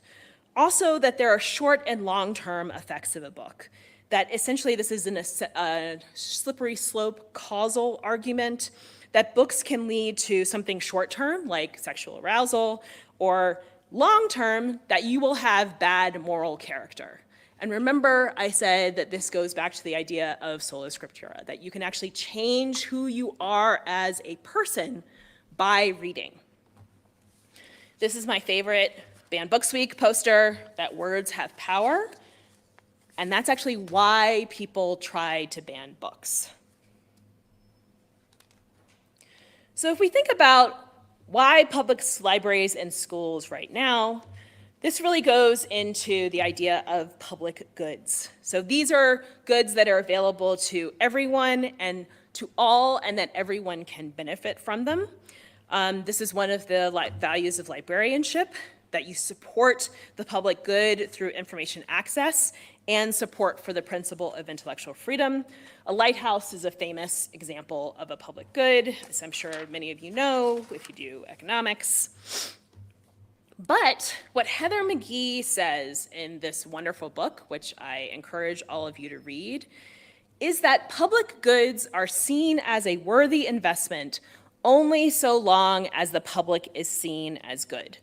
She gives a famous, well, now famous anecdote about a pool in Montgomery, Alabama, that rather than desegregate the pool, what the people in the town did was fill the pool with concrete and cover it with grass. That pool still is not available today. It was considered to be a wonderful pool, and now that public good is not available. What we see happening today is that people are saying, rather than have these 13 books on the shelf at a public library, we want the public library to close altogether. I am going to pull my kids out of school I don't want my taxes to go to school. Actually, as I was leaving that meeting in Metropolis, Illinois, I heard some people say that. I don't want my taxes going to this library anymore. So when we think about public goods, it actually depends on people's own understanding of who the public is. So with public schools, there's also a fear of indoctrination. This is from No Left Turn. They talk quite a bit about how they understand the curriculum, the idea that people are force-fed radical curriculums. Finally, there is a conflation of accountability and control. So this is from Anna Khalid and Jeffrey Aaron Snyder, who say that it imagines that adult taxpayers are the only members of the public who count, and confuses public accountability with public control. As taxpayers, we will hold our city accountable for maintaining the local roads, but we won't tell the construction crews what kind of asphalt to use when the potholes need fixing. This is actually a conflation that we can see, that people will say, because I'm a taxpayer, I get to say what is in the collection. I get to say what is in the curriculum, as opposed to trusting people with expertise who follow policies to be able to make those decisions. So why is this happening now? I really think that a lot of this has to do with demographic shifts. We are, of course, in the midst of the browning, so-called browning of America. You can see here the places in the United States that are now majority minority. A lot of these particular book challenges are not happening in cities, and they're not actually happening in very rural areas very much. They're happening a lot in the exurbs. And the way I think about it is that these are people who have already engaged in white flight away from the city. And they thought okay, I'm moving to this place where everyone agrees with me. And then they find out that, in fact, people don't agree with me. Also, you cannot white flight yourself away from LGBTQIA issues. That's an intersectional, use that word, identity that has nothing to do with race, class. And see, this is why everyone on the conservative right thinks that this is about skin color. Now, it's not. To be really, really clear, when she says white flight, she's not just referring to people with white skin color. She's referring to people who have the money to leave. That's what she's referring to. People who have the money to leave. White privilege means capitalist privilege. It means people who have more private property, people who have more resources than other people. So if there's a rich black family, they're not staying in the middle of, I'm sorry, rich black families are not going to be staying in the middle of Philadelphia. Philadelphia is basically a crack den now, sadly, because I love Philadelphia. It's one of, I ran the Philadelphia Marathon. Philadelphia Marathon was the first marathon I ever ran. Like, it's an awesome city. But now it's a crack den, and we need to accept that. Yeah, she's talking about bourgeois families, families who have the means to leave. But the way she's putting it, you can understand why conservatives think that this is all about skin color, because this will be the clip that gets clipped out of context. Be like, look, they're saying all the white people are responsible for this. Well, that's not exactly what they're saying. If you don't understand the language of what they're saying, that's what it is. Do you really think that rich black and brown families are staying in the poor cities? Are rich black and brown families staying in Philadelphia? Are they staying in Baltimore? Are they going out to the fucking suburbs? You got to use common sense here. I know you're on the dissident right, and so you want to believe that this is all about black versus white, but it's just not. This is why the Washington Post says multiracial whiteness. This is why, what's her name? Not Kimberly Crenshaw, the other one, Cheryl Harris. This is why Cheryl Harris says black people can be white too. This is why the Los Angeles Times calls Larry Elder the blackface of white supremacy. It's the same thing. The Huxtables moved to the burbs. Huxtables aren't staying the Huxtables are not staying in downtown Los Angeles. The Huxtables might go to Beverly Hills. The Huxtables are not staying in South Central Los Angeles.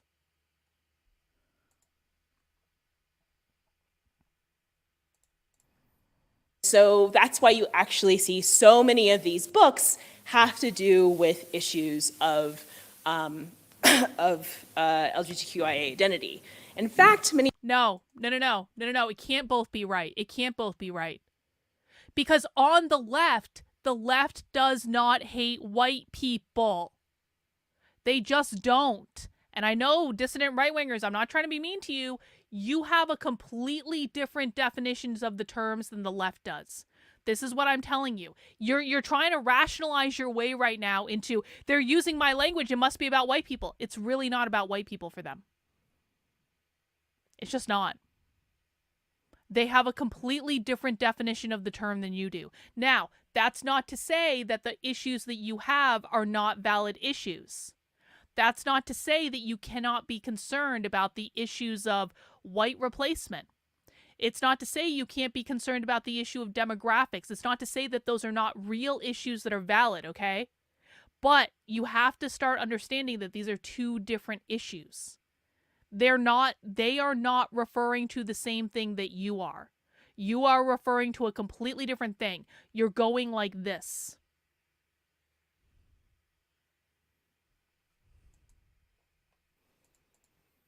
Many of the books are actually intersectional themselves. I See All Boys Aren't Blue aren't there. It's about a black person who also has an LGBTQIA. No, not correct. No. I have been at their events. They don't hate white people at all. They don't actually really care about skin color at all. They don't usually talk about skin color. They certainly don't treat people differently based on skin color. They don't exclude people based on skin color. This is an entirely contrived perception that is just grounded in the fact that the dissident right does not interact with the left in any real way. You're going like this. You're trying to rationalize right now, but you're really going like this.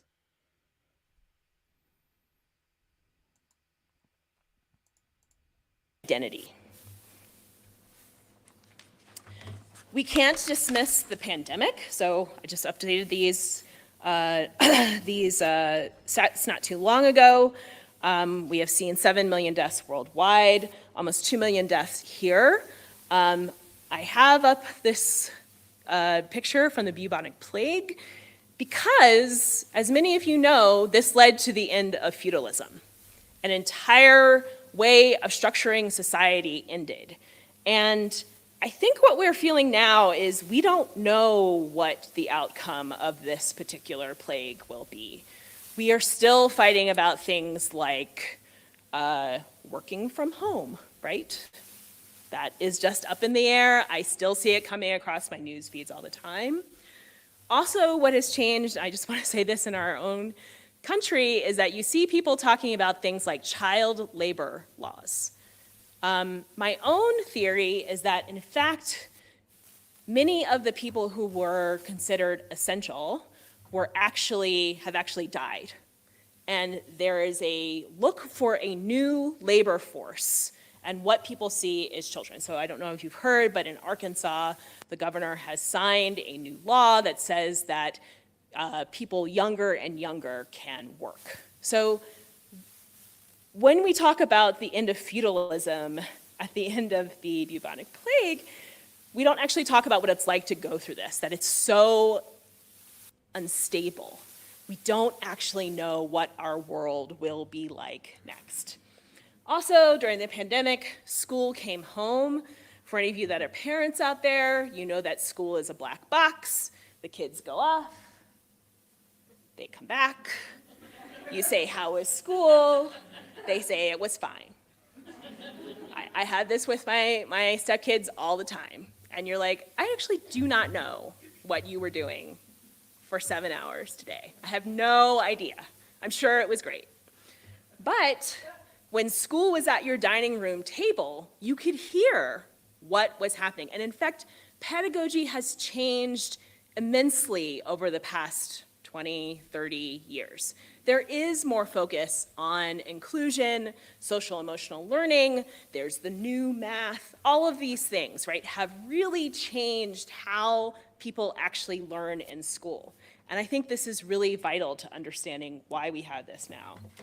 Also, George Floyd's murder and the protests is incredibly important. I have this from my local NPR news station. Protests against racism coming to small town Illinois towns as well. I don't live near Chicago. I live in the cornfields and soybean fields of Illinois. Our majority white towns, when I say majority white, I mean 99% white, towns had these protests against the murders. And they were usually led by young people. And I think a lot of parents were like, where did this come from? I left the city to come to this town where everybody agrees with me, and suddenly my kids are like, I am going to protest and say why I think that this is unjust. I think that was very... Does anyone want to inform Bobby here about why the left uses the term white? Because Bobby is confused because he thinks the only reason that someone would use the term white is that it's about white skin color. Why in this you're not going to hear it from me, Bobby. You're going to hear it from other people in my chat. Why does the left use the term white when what they really mean is capitalism? What they really mean is the bourgeois. Why is that? Because I'm sick of people asking me this question. Other people can answer this question. Hear it from other people. Here it comes. You ready? Here come the answers. Because they believe race was created during slavery to separate slaves from property owners. Because whiteness is a reference to property. That comes from Cheryl Harris, who wrote the seminal paper in the Harvard Law Review in 1993, I believe, that said that called whiteness as property. Colonization, capitalist oppression. Well, yeah, that does have to do with it. The left wants to abolish capitalism. Whiteness is a code word for capitalism. It is a code word that means systemic racism. Systemic racism is not about skin color. It is about the system that upholds racism. The system that upholds racism is capitalism. Systemic racism. Whiteness means capitalism. It's private property built on the ownership of slaves. That is the ownership of people as private property, which created the institution of systemic racism in the first place. White means capitalism. It is a reference to the property owners, the bourgeois, the oppressors, those who hold the power structure. White means capitalism because capitalism enslaved black people, creating whiteness as a concept of creating whiteness as a concept of oppression, blackness as a concept of being oppressed. They believe slavery, which was based on capitalism, created race. True, they do believe that. Racism was created with slavery as a part of capitalism by owning black people. Yup. Private property ownership means capitalism. Race is a construct of capitalism that creates hierarchy. Most of the words the left uses is a reference to capitalism. They're just different aspects of capitalism. This is one aspect of capitalism. They also, when they're referring to gender, they're talking about capitalism. When they're referring to being gay or trans or queer, they're talking about capitalism. When they're referring to environmental justice, they're talking about capitalism. When they're referring to the police, they're talking about capitalism. When they're referring to the borders and immigration, they're talking about capitalism. When they're when they're referring to Israel and Palestine, they're talking about capitalism. Every single subject that the left has is a different angle to talk about capitalism. So this is not exclusive to the skin question.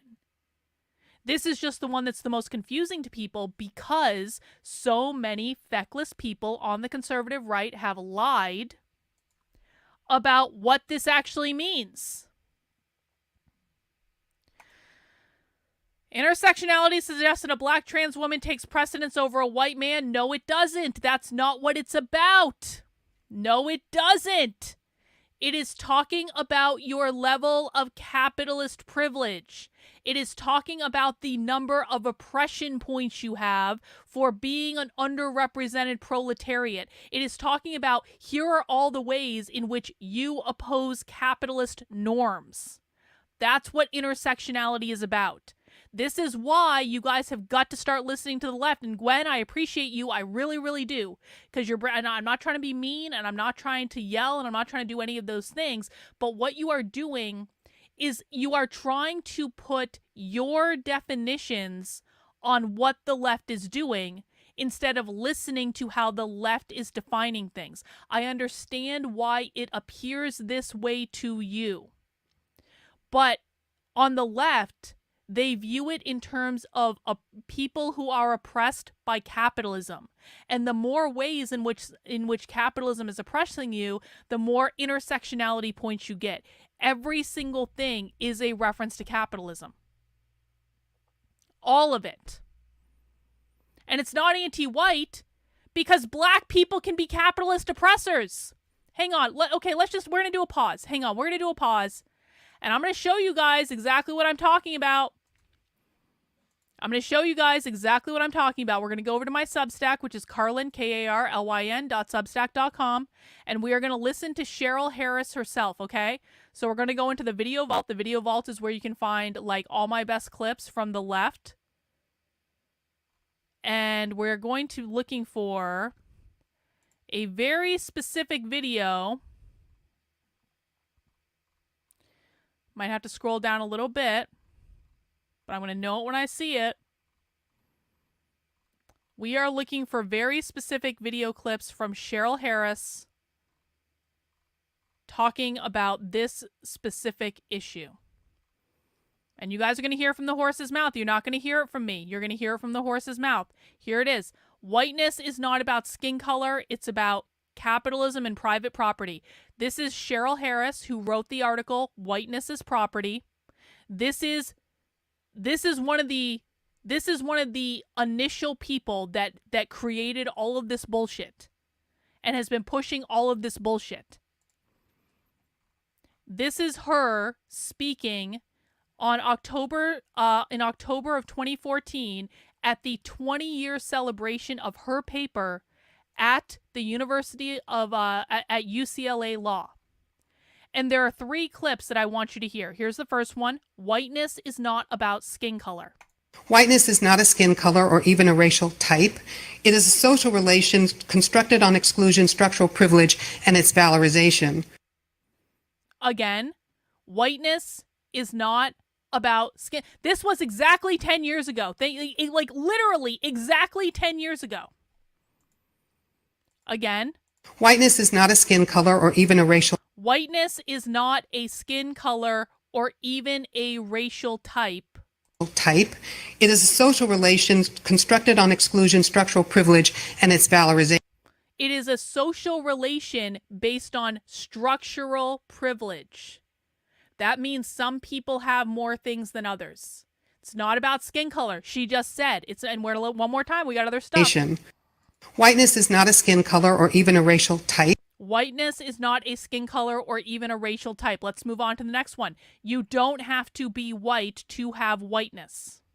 Secondly, post-racialism's commitment to protect some value in whiteness, however relative, what Derek Bell called the promise not to be the face at the bottom of the well, it coexists with expanding whiteness to encompass non-whites. And I think Chuck was... What was that? What was that? Again? Expanding whiteness. Let's go back a little bit more. Exist with expanding whiteness to encompass non-whites. Whiteness is about expanding whiteness to encompass non-whites. It's not about skin color. And I think Chuck was alluding to this a little bit yesterday.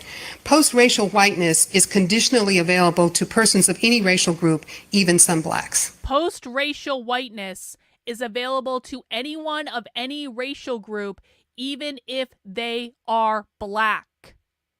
They're telling you this. This was 10 years ago. What they mean by post-racial whiteness is when Barack Obama got elected president, they considered that to be the transition into the post-racial period. Because literally a black person got elected to the highest office in the land. And so when Barack Obama got elected president, that's when they started changing the definition of racism to mean systemic racism. Systemic racism is not about skin color. It's about the system that upholds racism. So 2008 is when they started doing this. Do you think the reason the right-wing dissidents view it as racial is because of the heavy political practical overlap? No, the reason the right-wing dissidents view it as racial is that they don't listen to the left. They don't listen. The right-wing dissidents have a very specific narrative that they are trying to push.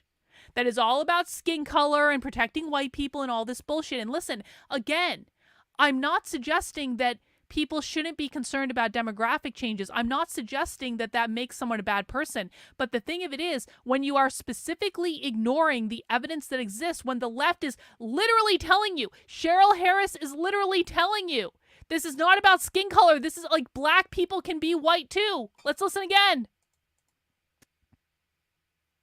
Secondly, post-racialism's commitment to protect some value in whiteness, however relative, what Derek Bell called the promise not to be the face at the bottom of the well, it coexists with expanding whiteness to encompass non-whites. And I think Chuck was alluding to this a little bit yesterday. Post-racial whiteness is conditionally available to persons of any racial group, even some blacks. Post-racial whiteness is available to anyone of any racial group, even if they're black. And here is where you are going to hear that she's talking about whiteness as private property. Capitalism is defined as private property ownership by the left. Let's listen. Post-racialism privileges self-designation. You are what you say you are. And post-racialism conceptualizes racial identity as private property on which the state cannot infringe. Post-racialism conceptualizes identity as a form of private property. Again. Post-racialism privileges self-designation. You are what you say you are. And post-racialism conceptualizes racial identity as private property on which the state cannot infringe. Is this unclear, guys? Is this unclear? Oh, wait, we've got one more. Here is where she explicitly says whiteness means capitalism. Let's listen. Rather than mobilizing a sense of linked fate that dismantling racial hierarchy is joined with addressing the problem of capitalism, these projects are placed in opposition, and the challenge to white entitlement or white privilege is then recast as an elitist, anti-populist project. What was that? What was that? Dismantling racism is intimately tied with dismantling capitalism. Again. Rather than mobilizing a sense of linked fate that dismantling racial hierarchy is joined with addressing the problem of capitalism, these projects are placed in opposition, and the challenge to white entitlement or white privilege is then recast as an elitist, anti-populist project. Does everyone understand? I'm not trying to be mean to the dissident right-wingers. I'm really not trying to be mean to you guys. I understand why you see things the way you do. I understand the objections that you have. I understand the grievances that you have. I'm not trying to say that you should not have the concerns that you have. What I am trying to beat into your stubborn ass heads is that the left is not using the same definitions that you are using. They are not defining the words the same way. You have a different definition of the term white than they do. And you don't get to declare that you are the owner of the definition, just like they don't get to declare that they are the owner of the definition. These are two different cultural groups with two different views of the world. Our goal here is to understand the left. It is to understand what their definitions are. Because if you do not understand their definition and you continue to put your definition onto them, you're going to completely miss every single thing that they're doing. And I promise you, they are going to fuck up our world in ways that are going to involve you and your children and your grandchildren. And so you need to start hinging into reality and understanding what their definitions mean. Just because you understand that they have a different definition of you does not mean you have to agree with it. I am not saying that you personally have to adopt their definition. But you have to acknowledge, if you are going to be effective at all in solving this problem, you have got to start acknowledging how they are defining the problem, not how you are defining the problem, how they are defining the problem. That's the point that I'm making, guys. You are allowed to have your grievances. You are allowed to be concerned about the future of the white race. I don't think you should do that in a toxic way, and I don't think you should do that in a hateful way, and I don't think you should hate everyone that doesn't have the same skin color as you, and I think that that's generally a bad idea, but you're allowed to have your opinions. But your opinion is not the same as what the left is actually doing. That is what I'm trying to get to here. And I know there's a lot of cognitive dissonance to give up these ideas. I really, really get it. I really get that a lot of people have been propagating this stuff for a long ass time. But until people start hinging into reality and listening to what they are saying, this was 10 years ago. If you care about solving the problem, you have got to correctly define what the problem is. If you do not correctly define what the problem is because you want to sustain a political narrative, then you're never going to solve the problem. So which do you want more? Do you want a political narrative or do you want to win? Because the political narrative is still going to lead to you losing. You understand that, right? You understand that white people will die out if your only goal is to sustain that political narrative because they're winning.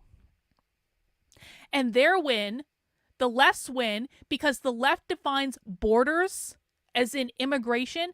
The left defines borders as a form of private property ownership under capitalism. The left wants completely open borders. So in that respect, you're right. They don't care about maintaining the white race. They want to let as many black and brown people into the U.S. as possible. But not because they're trying to eliminate white people. That is the outcome of what they're doing. It is not why they're doing it. They are doing it because they believe borders impose capitalism. Borders impose private property. That's what you need to defeat. That's the idea that you need to defeat. So if you're just going, it's about white people, like you're going to turn a lot of people off and you're not even addressing the real problem. All right? I'm trying to help you address the problem that is actually going to impact the things that you care about, but you need to hinge into reality with what the problem actually is. All right, let's go back to our presentation. I appreciate you letting me have this moment.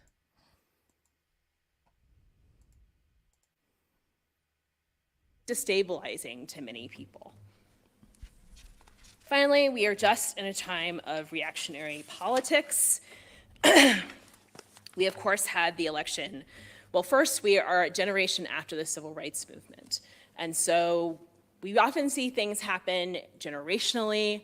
We don't know what is going to happen with the Voting Rights Act. Everything had happened during the civil rights movement. We also saw that Obama was elected, which I think was also destabilizing for many people. Then we saw Trump being elected.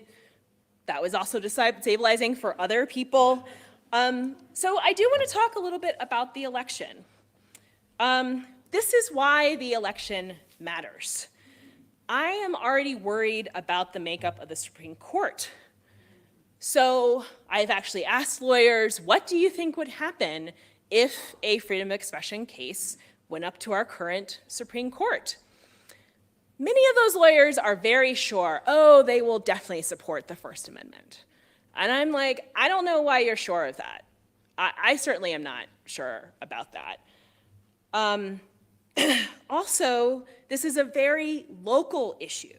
It matters who the mayor is, who your school board is, who is on the library board, who's in the state legislature. This is where this work actually happens. And you can find out how people have pledged. So I looked up the Utah Parents United page. They actually show all of the different candidates who have pledged to support the book bans. So you can do your own research and find out who supports freedom of expression. It is difficult to overstate how important this election is on so many levels. I am going to talk about it in terms of freedom of expression. What I have seen is that there is a permission structure that has been placed across our country where people have less worry about censoring things. They seem to think that, well, if I just remove this book, it'll be okay, right? Yeah, people might be upset, but not that upset. I'm not really breaking the law because I'm pretty sure the Supreme Court will support me in doing this. I definitely know my state legislature will support me in doing this. When you think about how insidious this is and how it actually does trickle down to individual localities, you realize why it is so important that you vote for people. Yeah, this is actually a really good point, Baby Queen. I apologize I didn't catch the chat when you sent it in. Opening the borders also allows for more have-nots, creating more class inequality. It's actually inequity under capitalism, so more reason to overthrow capitalism. That's exactly right. That's exactly right. The more oppressed people they bring in the country, the more people they're going to have to rebel against the current system. It's also a destabilizing effect on the system. And when everyone in the country starts experiencing a lot of pain because all of these immigrants are fucking everything up, the left comes in and says, you know what's responsible for this? Capitalism. It's capitalism's fault. The 4 goals of the woke left are always and forever the same. Gain as much power as possible, destabilize the system, attack capitalism, usher in their Marxist utopia. They purposefully get into positions that allow them to destabilize the system. Destabilizing the system means causing problems. When problems are caused and normal people feel pain and people are like, this sucks. The left goes, do you know why everything sucks right now? Because capitalism created all these problems. Capitalism created all these problems that we have, and if we just get rid of capitalism, we're going to be able to fix all of these problems and it'll make everything better. So do you want to get rid of capitalism? They cannot get to their Marxist utopia unless they turn the public against capitalism. Immigration is one of the things they're using to do that, for sure. But again, it's important that people understand the why. It's not just enough to understand there's a lot of immigrants coming into the country and they're fucking everything up. You have to understand why they are doing it. Because if you only address what is happening, that's like addressing a symptom. It's not addressing the root cause. And so the why is always going to be important to this. Who support the freedom of expression. The interesting thing about freedom of expression is that it's not actually a left-right issue. A lot of times you will find people who are maybe farther to the left who will say, I think this book is harmful, therefore it should be removed for whatever reason. The most famous example of this is Huckleberry Finn. But when you think about freedom of expression, it actually cross-cuts across a lot of ideological boundaries. And I believe this is because how do you find out what your values are in the first place? It's by being exposed to them. I mean, if someone says that you can't read the National Review, how are you going to be exposed to what the National Review says? You want to be able to have that freedom to be able to say, I want to know what all sorts of people say so I can come to my own conclusion about what matters to me. So what can you do? You can read banned books. So I mentioned the mid-list books. There's a list of 850 from Representative Krause in Texas. I am sure you will find something on there that you would love to read. Apparently, there's a very eclectic book list here in Utah. Pick some of those. All right, Gwen Groip has a question. Thank you, Gwen. I had a family member refer to our country's current system as late-stage capitalism. I've also heard this from leftist commentators. What is this? I'm really glad you're asking. This is a great question.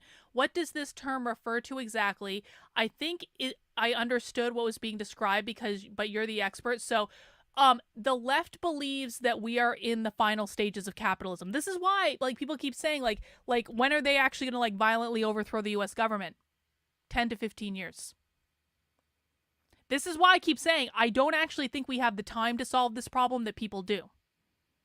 Because the left has been pushing this ideology for 100 years now. Slowly, every single day, the battle of inches for 100 years.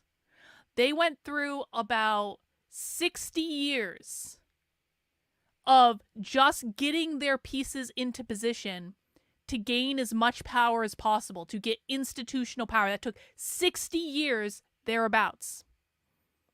When Barack Obama got elected, 2008, that's when they moved from focusing almost entirely on gaining as much power as possible to destabilizing the system, because when Barack Obama got elected, that's when we moved into a post-racial society. And that's when you started really seeing a ton of protests coming up.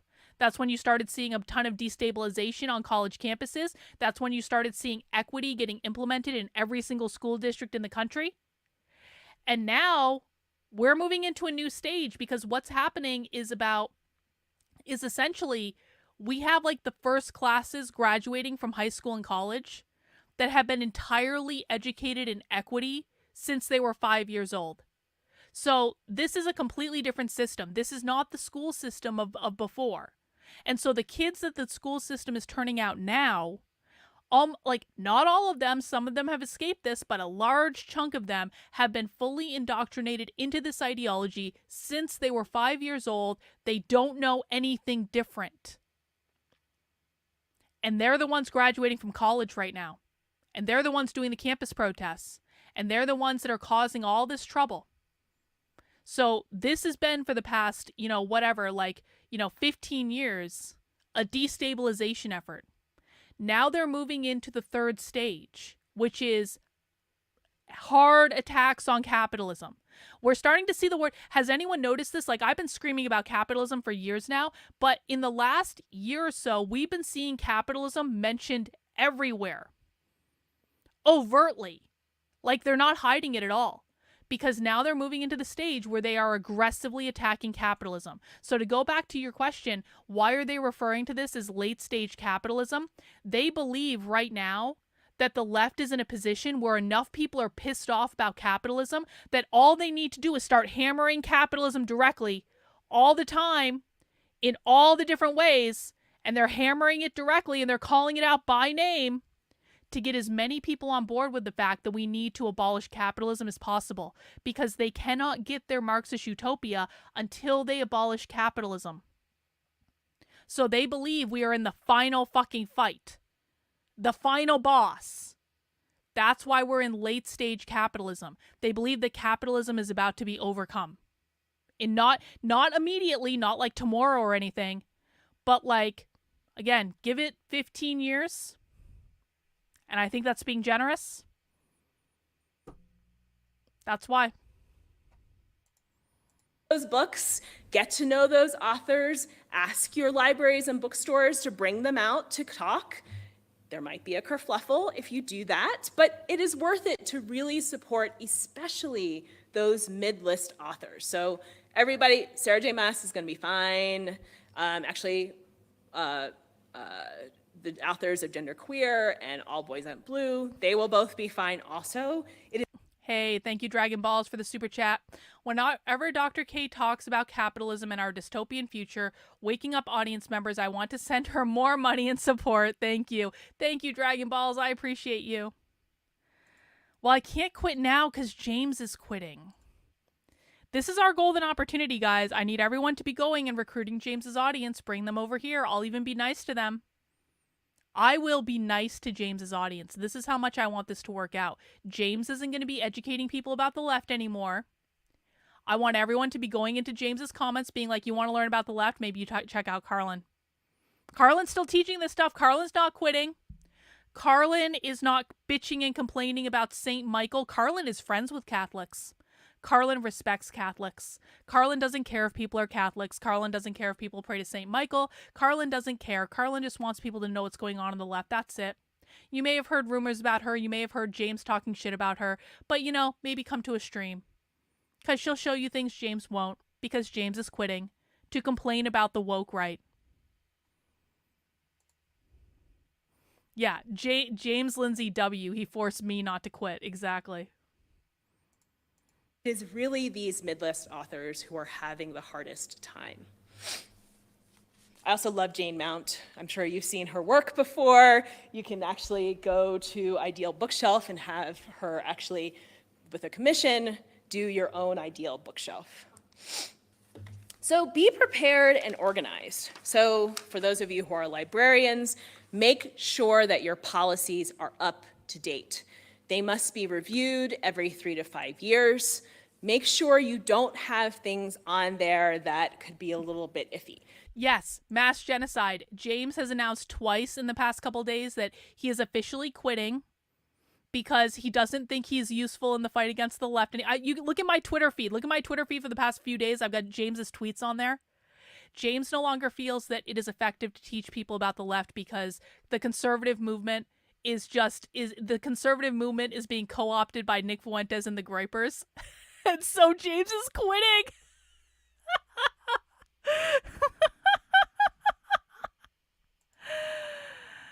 Yeah. The ALA has put out new guidelines. You can actually just call them and ask them for the new guidelines on what should be in your request for consideration policy. Also, you need to be an advocate for the freedom of expression. So I'm saying to be prepared and organized, you should know who your advocates are before anything happens. When something happens, it's too late. I like to show these pictures because you can actually see it's young people organizing. The best people to talk in support of freedom of expression are young people. I especially love talking about the kids in York, Pennsylvania, who are on the right. They actually followed what I would call classic civil rights understanding of organization. They met at people's houses. They determined one spokesperson who would talk to the media. They vetted every single sign that you see there, and they were successful. I don't think that's a mistake. That organization makes a difference. Unfortunately, the other kids are in Florida. Florida is its own thing. It's difficult to know what is happening in what I would call the sinecure of Florida right now. These kids were not successful. I am extremely worried about my colleagues who are at the universities in Florida. I'm sure many of you heard about New College of Florida, where the first person who was fired was the librarian. And then, really, I didn't know I'm sure you heard again, and this is just so you know what I tell my students, don't throw your books in the dumpster. Because even in Florida, the librarian was just fired again for putting books in the dumpster. Florida is a mess, and it really calls for a different type of organization that I'm hoping we'll be able to do in the coming years. So you can also talk to people in the national community. The Unite Against Book Bans campaign is run by the American Library Association. The Freedom to Read Foundation, I am a previous president of the Freedom to Read Foundation. This is the legal arm of the American Library Association. It files amici briefs, and if anything is needed in terms of legislation, advocacy, this is one of the things that they do. As mentioned, I'm chair of the board of the National Coalition Against Censorship, which is a small but mighty organization. I really want to talk about their advocacy. Hang on, Grant. I didn't see your question. You can always interrupt me. Just so you, questions are always welcome, guys. Please ask questions. Part of the purpose of doing this is to answer questions. Does this modern socialist movement have substantially different ideological goal than previous? No. No, it's a well, okay, so more or less, what we are dealing with right now is a continuation of something that's been happening for 100 years. However, you can't just look at the philosophy written by dead people like Marx and Engels and Marcuse and all these people. You can't just look at the philosophy that, you know what, listen, I have a reputation. I have a reputation for being mean and yelling on the internet, and I really feel like it's undeserved. Because I really feel like I go out of my way for people, and it's not my fault people on the internet are assholes, all right? It's not my fault. In fact, I am way too nice. I need to start being, I was just thinking about this the other day. I'm like, I need to start being meaner on the internet. I need to start being a bigger bitch than I already am. Like, my reputation, No, I'm not. I'm a bitch. I'm a raging, narcissistic, borderline personality disorder, evil cunt.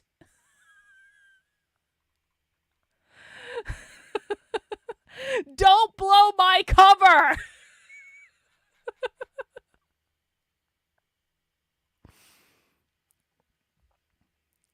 So, you got to understand. So, like, the left that we're dealing with today, like, it's a continuation, but there's also been this thing that happened, and it was in, like, we talk about it, it's like a narco-communist subculture. There is an extremely radical part of the left that is separate from the traditional philosophy. So if you got your traditional philosophy over here, look, my hands are blue because I was playing with blue slime. You got the traditional philosophy over here, where you've got like Marx and Engels and, you know, Marcuse and what is it, Horkheimer and Adorno and all of the philosophers that James Lindsay talks about all the time. The Frankfurt School, effectively. You got like the Frankfurt School and like all the people that came before him. Like basically the left today is more in the tradition of like Marx and Lenin more than anything else. But you have the philosophers over here. That's one inspiration on the left today. Then over here, you have this underground subculture that developed starting in the 1960s. And I'm actually creating a massive timeline of this right now. I'm doing it on my Speak Socialist Substack, okay? I actually have a whole timeline. It started developing in 1964. Queer anarcho-communist subculture. The very first time that the term queer was used in conjunction with anti-capitalism was in 1964. And I have the document that, and again, I put a timeline of on my Speak Socialist Substack because I was working out some of these things. So out of the queer anarcho-communist subculture, that is where you have a lot of like underground essays like manifestos and communiques and zines and just like this writing and these essays that exist on the far left that are hugely influential of today's far left activists that have never been published in an academic journal. These are writings that were distributed as pamphlets at events. They're writings that exist in anarchist libraries on the internet. You can find them at all these far left sites. Reagan, like last week, found a site that has all these fucking queer zines on it. It's insane. If you guys, like, and I'm going to show you some of this stuff eventually, but you guys are going to die when you see the stuff that, like, the queer anti-capitalists were talking about in the 70s and the 80s in the form of zines that we now have access to because Reagan found a giant stockpile of them on the internet. I'm not going to say where because I don't want anyone else finding that stuff. So you have the philosophy over here, and then you have the queer anarcho-communist subculture over here. And both of those things have kind of converged, and we call this gain of function Marxism. Because it's not just the philosophy. It's not just the stuff that was written by dead people a long time ago. The strain of Marxism that we're dealing with mutated because of the queer anarcho-communist subculture.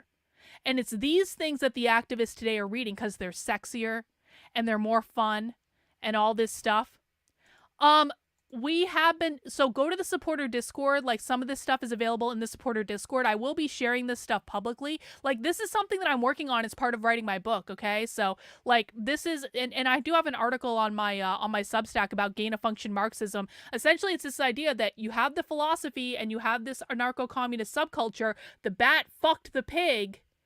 And out of that came this weird strain of Marxism that we're dealing with right now, and that is cultural Marxism in the United States. That's what we're dealing with. And it's crazy, man. This is what I analyze on my Inner Circle podcast on carlin.substack.com. Sign up as a member. You'll get access to the Inner Circle podcast. You'll be able to find, like, I'm kind of working my way through the most prominent queer anarcho-communist stuff. By the way, this is stuff that James Lindsay has never talked about. He has no idea this stuff exists because it is an underground subculture. It's one of those things that if you're not a queer anarcho-communist, you don't know that this is happening. The reason we know it's happening is because we were listening to queer anarcho-communists talk about it in their meetings. Like, they were literally talking about this stuff. And the reason that we know that this stuff is hugely influential is that they're literally quoting it. Hang on, listen, I'll show you this. Hang on. So last week I posted an article on my Substack, and I did a podcast about it too. Right here. Harvard student paper suggests all children born in artificial wombs for gender equity. This was, don't worry about it, this is important, okay? This is important.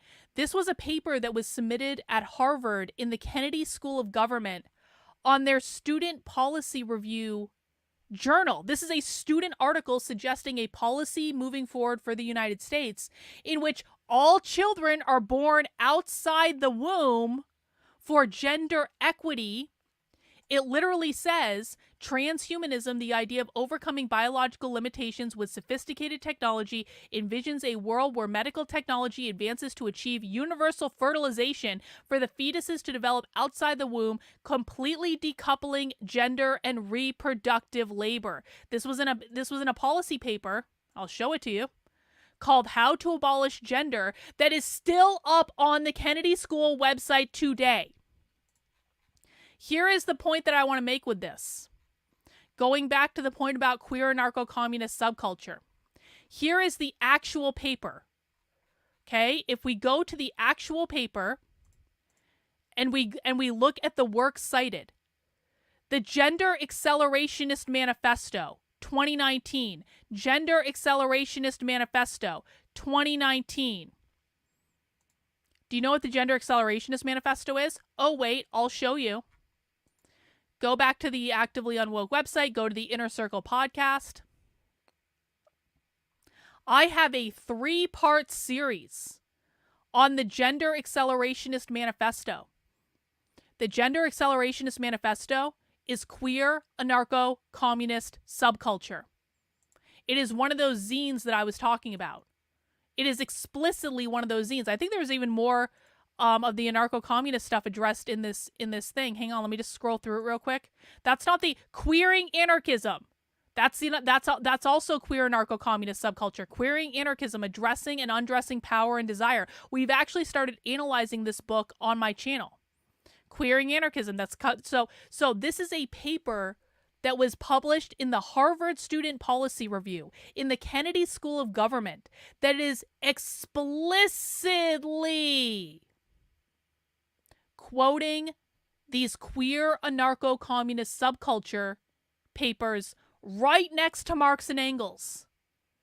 So it's the marriage of the two.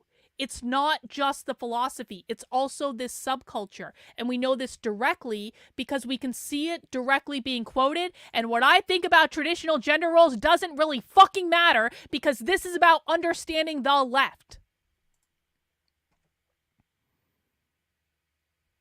And if you want to learn more about the Gender Accelerationist Manifesto, you can become a member of my Substack, carlin.substack.com, where I have literally a 3-part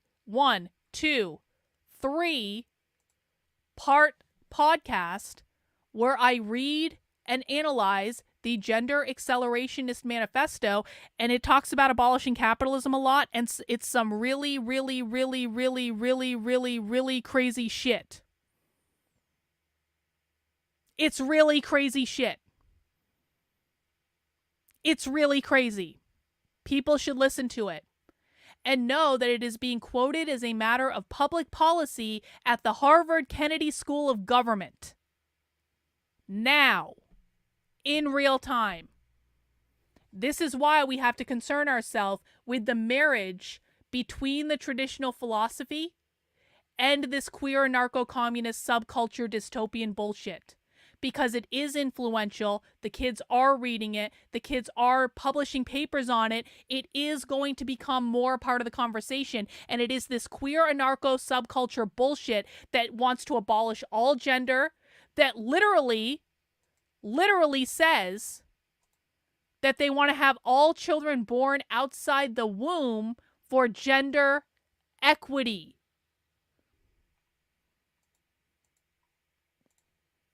You're welcome. We still have a whole ton of this presentation left to watch. I don't know how much more of this presentation we're going to watch tonight, but we're having some great conversation in the chat. I do appreciate you guys coming out today. Let's keep going. For arts, they have a wonderful initiative called Don't Delete Art. Art censorship has actually also been going up quite a bit. So what that particular program does is actually reach out to curators to say things like, I don't think you want to take down that person's artwork. I know people are upset, but one of the things that you do in a museum or gallery is actually show challenging art. PIN America, which I know is also has been quite controversial recently. This is still the largest organization, if you are a writer, these are the people who would advocate for you. So I'll just end with this. This is the tagline of the Freedom to Read Foundation, that free people read freely. I often pose this with what Frederick Douglass says, which is that once you learn to read, you will forever be free. There is a reason why enslaved people were not taught to read. So I'm going to leave you with a charge. Get involved with your local community, because it's up to you to make sure that everyone has the right to read. Thank you. Is there a Q&A?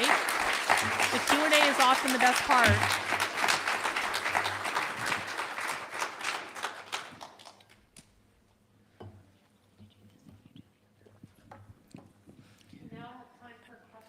Questions.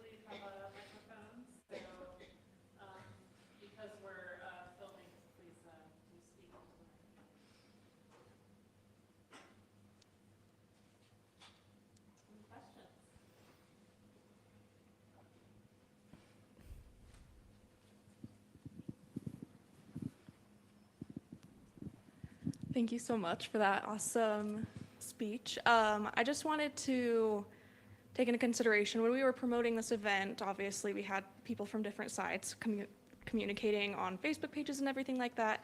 And one of the things that people said was that books are never actually being banned and that there are no banned books in Utah. So I was wondering what your response would be to that. It's a stupid So I have an talking entire point. article about this. Dumb talking point. People have both broad and narrow definitions of banning. So what people will say is the government didn't ban these books, whatever the government, the federal government, that's usually what I hear, right? Didn't ban these books. What I focus on is the restriction to access, right? So yes, there were books that were removed. You can call it banned or not, but if you were in a public school in Utah, you can't buy those books. You have to take them off their shelf. Something happened there. There has been some restriction to access.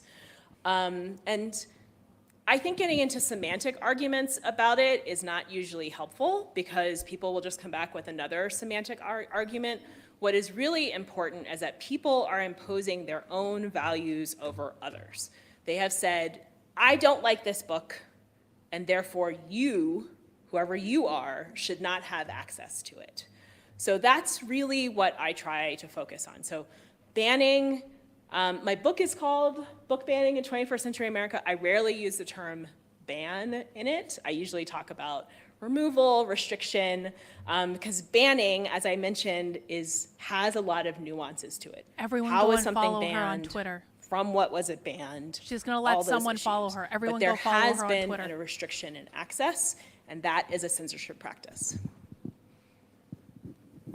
Hi, thanks for coming. I'm the one that did a couple of the responses because I totally disagree with just about everything that you've said, and which is fine because that's how we have the dialogue. So I think the term book banning is inflated rhetoric, and it's a political term of art.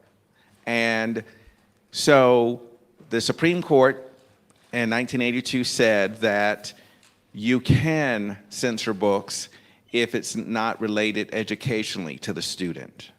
And so the bottom line is just to make them age appropriate. And so my question to you is, do you believe that communities have the right to ensure that books are available based on age appropriateness? So that's not quite what they said in PICO. What they said in PICO is that there are actually two different things going on in schools. There is the curriculum and there is the school library. The school library actually has more latitude conservatives to put misinterpreting things something. in its Imagine my collection shock. than in the curriculum. So I actually do believe that communities have the right to say, I think this book is inappropriate. The important thing is that it goes through a process after that, and that it's not just from the loudest voices in the community who say why something is inappropriate. Also, when you have kids who are from the ages of 14 to 18, what is appropriate for those different age groups can vary widely. So you have to account for that. School librarians have one of the hardest jobs in the world. It's actually middle school librarians that I worry about the most. From 10 to 13, those are wildly different ages. And what is appropriate for those kids can be very, very different. My thing is that as a parent, you have the right to say, I don't want you to read that. You don't necessarily have the right to say, I don't want other kids to read that. You can say anything you want about your own child's reading. What is important is that that is your child. I might not have a problem with my kid reading poetry and Milk and Honey. You don't have the right to say, no, you can't read that. That's really where this comes down to. Also, it's a lack of trust in the experts who are making these decisions. There seems to be some sort of idea that the people working in schools and libraries are trying to harm children, which is absolutely ridiculous on so many levels. People do not go into these fields because they want to harm children.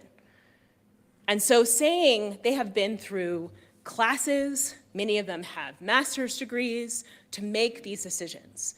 But absolutely, parents have the right to make these decisions for their children. They do not have the right to make it for everyone else's child.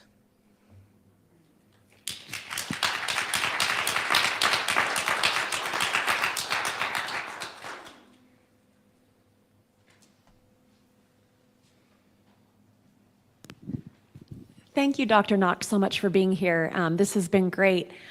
Something I'm curious about is that the faces that we see when we think about who's organizing book banning are Moms for Liberty, Utah Parents United, various groups.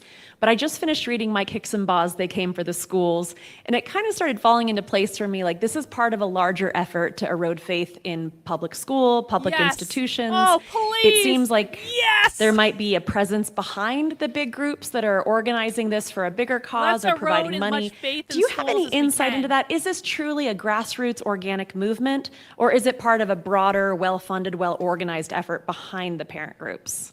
So let me answer that in a couple different ways. First of all, public schools and public goods in general have always been under suspicion in this country, right? The public school movement. See, this is what I'm saying, though, Gwen. This is what I'm saying. Gwen says conservatives need to stop assuming this is a marketplace of ideas and begin taking power and wielding it. This is why I say James is insane. James Lindsay is insane. If he believes the GOP should become a party of classical liberalism, the marketplace of ideas is not going to fix this problem at all, in any way. And so it's like, if anything, the right needs to get more militant. I am deadly serious when I say I wish Trump is the dictator that the left thinks he is. The right needs to get more militant. They need to start digging. And I say this even on issues that I might disagree with them on, to be honest. It's like, there is a bigger enemy. There is a bigger enemy that exists, and they are winning, and they're going to win in our lifetime, and everyone's children are going to suffer. And so we need to put aside petty fucking differences and actually do what is required to defeat the enemy that we have, and classical liberalism is not going to do it. The marketplace of ideas is not going to do it. It's not going to accomplish it. If you maintain like this classically liberal approach, it's just going to continue with the left doing whatever the fuck they want to do because they control all the institutions, they make all the decisions. And it's like the right's like, guys, can we just have a discussion in the free marketplace of ideas? Do you really think that that's going to stop the left? Because I don't. And so I am willing to embrace fascism or like a more fascistic direct like approach.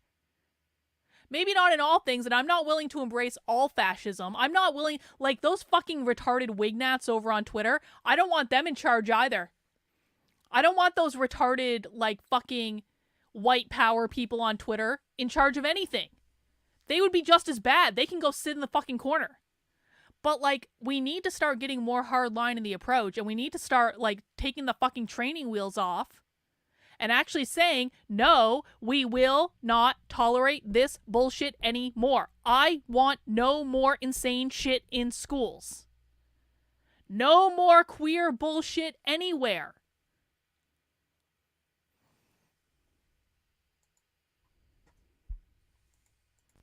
And started in the late 19th century because the robber barons were like, in order to get people to work in our factories, they need to be a little bit more educated. Let's put money into these schools and libraries. And there's a reason why so many public libraries are founded by Andrew Carnegie.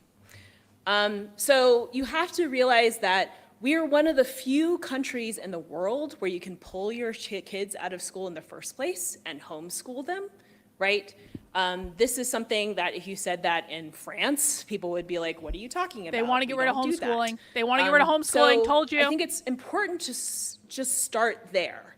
Also, remember that our schools have always been places for things like segregation, right? They have always been through these societal tugs of war, culture wars that we have.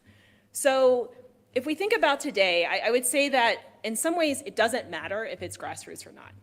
If it's happening in your community, they're at your public meetings, it doesn't matter how it's being funded. But if you look at the larger history, you can see that this is a very long campaign because of this idea that I should have more say over where my tax dollars go. And this is just kind of embedded in American society, and it just has a very, very long history. So I would also say that when we talk about things like legitimate organizing, I think all organizing is legitimate.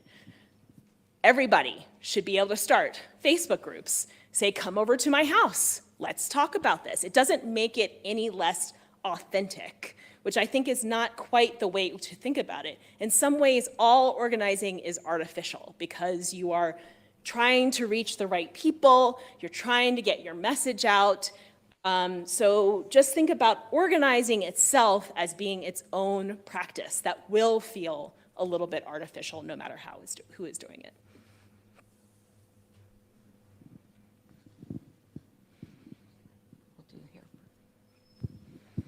Hi.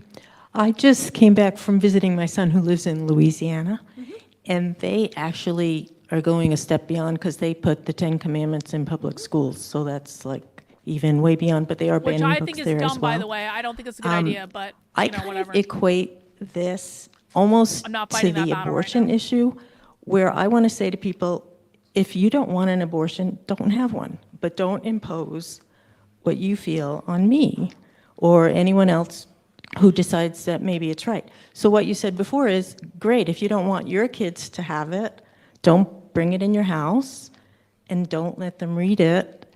But that's your personal opinion and don't force it on me. So do you equate the two issues or are they totally separate? So I try not to equate issues that way because people have, what we're actually talking about is what are your values and how are you transmitting them to the next generation? But I actually believe, and this is based on John Stuart Mill, that your values can be held more strongly if you talk to people who disagree with them. Because then you aren't just holding them because you thought of them one day, but because they've actually been through this process where you said, why do I disagree with that? Why do I not feel like that is the right answer for me? So I think for both of those issues, what we actually see is people trying to impose a certain value system from the top down. And that's not really how people get values. People are much messier than that. They come from your parents, your friends, your houses of worship, from society as a whole. They all come together to make people who they are. And so when I think about it, I try to think about what is happening in terms of power structures there. So I try not to equate all the issues across, but I hope you can see that, in fact, what we see is that people are talking about how do we determine what the values are for our society.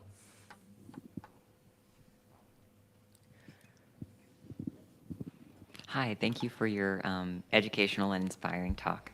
My interest was piqued by the topic of self-censorship, and so I was curious if, I don't know, you've encountered examples of self-censorship going too far, or like that imposing restriction on oneself due to kind of internalized values from a society, where you're imposing censorship on yourself and maybe need to allow yourself that freedom. Guys, I need to pee. I'll be right back. I'm gonna let this play. Please let me know if I miss anything. So where I hear this is just really from sometimes authors on Twitter who are like, you know, I was thinking about doing this. I'm not quite sure if I'm going to do that. So I think that's inevitable, right? That in fact, you think about what the repercussions of your words are out in society. I am a believer that, you know, you say things and people can say things back to you. So when it comes to self-censorship, what I worry is that it's actually people who are marginalized in society who are really thinking, you know, it might not be worth it to get my voice out there. Because what censorship does is actually act upon those marginalized voices more than it does on other voices. So yes, Sarah J. Maas, she's getting censored, but it's actually the people who are watching what happens to Sarah J. Maas, to Margaret Atwood, who are like, they can go through that. They have lawyers, they make a lot of money. I am just a writer. I cannot go through having my house swatted. What would happen to my children, especially if I have Black children, and the police come to my house because they heard that there's an intruder there? Am I putting people in danger? Am I putting my family in danger? To me, that's really where the self-censorship happens. My hope is that we will get to a place where people feel less worried about that. I don't see that happening anytime soon, though. This is going on in school libraries, more and more in public libraries. Do you see a role played by academic libraries? I'm the person responsible for the children's collection here at the Marriott Library, and I'm curious. So I think academic libraries need to be prepared. You must have your policies ready to go. For example, my school has a genocide studies program. The things that are required to support a genocide studies program can be horrific, obviously, right? Making sure that you have the works that are needed to support, say, the Gender and Women's Studies program. Yes, it is very possible that at an institution like this one that is supported by taxpayers, people will start to wonder, what is going on? We see what has happened to DEI initiatives in various states across the country. So the library has not been targeted too much, although those books in the dumpster in Florida at New College were the ones that supported the Gender and Women's Studies program. That's not a coincidence. It's just not. So you have to be prepared to say why you have certain books, how it supports the collection, how it supports research, how it supports faculty. This is very, very important for public academic libraries to be prepared.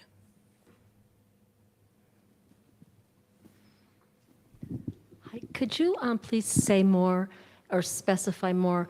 As I'm a member of the public, when I see these, what they call book bannings, and that's how it's usually referred to, and you had these 4 gradations of putting it behind a desk, of making it unavailable in certain ways. Like when we're watching that and trying to, you know, intervene on that or have a voice on that, in a public school system, do you feel like they shouldn't put them behind, no book should be put there? Are we supposed to just be following books that are actually banned to speak out about? I mean, could you be more specific about that? And so that we know what we're looking for. When this is happening, maybe we're not noticing that they're just, you know, putting them in a place where children don't have access to them, but they haven't literally banned them completely. And then my other, just as a comment, like when you commented that you think it's happening on the right and the left, I mean, I'm really surprised to hear that. I'm surprised to hear you say that because, you know, as a person of a particular slant, I'm a left winger. I don't see any of this coming from the left. If it is, it's so small. And so when you say that, it just gives, it seems license to people who are responsible for this movement to say, well, it's happening on both sides, when I It is don't see happening on it. both sides. I don't see it happening, certainly My in the lived public school, experience is all that on both matters. sides. And so I just feel like it becomes sort of a red herring. Or am I wrong? Am I just so biased that I don't see it Yes, coming you are from the indeed left? wrong. I don't see book You are banning wrong. coming from the left. I see it coming from the right. You are wrong, lady. So let me answer the second question first. There have been book challenges from the left. To me, this is less an issue about who is bringing this as opposed to people's right to freedom of expression and the right to read. So the ones that come from the left, there are many, many, It's actually a many good answer. fewer of those. That is absolutely true, especially in this time.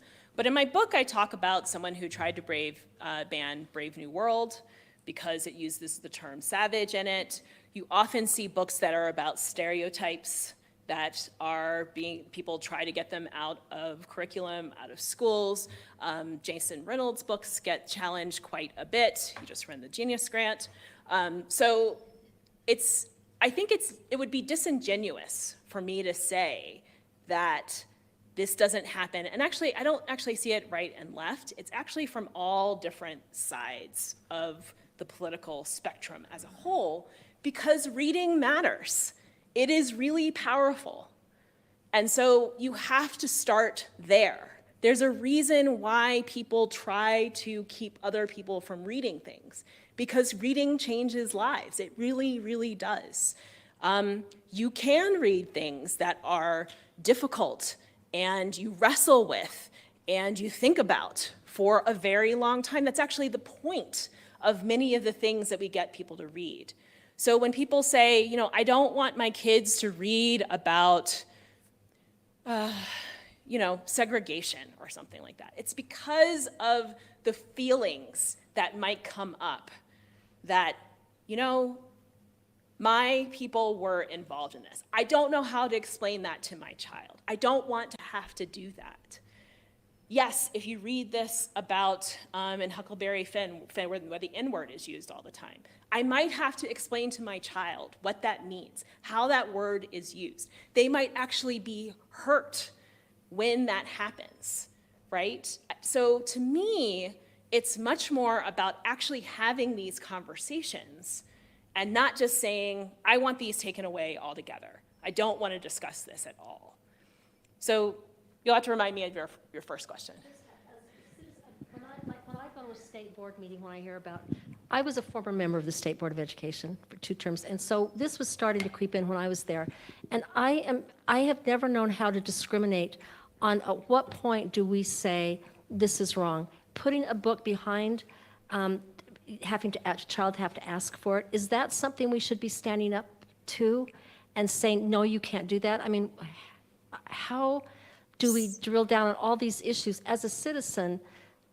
Because I'm just looking at books that are banned, as the term is used, and that's when I sort of wake up. But is there something else we're supposed to be waking up to before that we have an impact on? So when I think about books that are restricted in that way, what I start to think about is why? Who made that decision? How did they have the power to do it? What is the through line for all these books? Also, I think it's so important to remember that the needs of a fifth grader are different from the needs of a kindergartner. And the person who's working in the school library knows that, right? To me, that is the important part. That it's not just someone saying willy-nilly, I'm putting this book out here, and because for whatever reason. It's actually someone who has taken the time to think through what are the needs of my 5-year-olds and what are the needs of my 11-year-olds. So are you saying then that the library is making the decision, then that we should be okay with that? If it's the librarian, the expert making the decision, then you're saying as a member of the state board, as whatever, we should be okay with that. I mean, I'm hoping that's true. So what I say is that you should start there. You should start with the idea that you trust the experts that you have hired to do the job.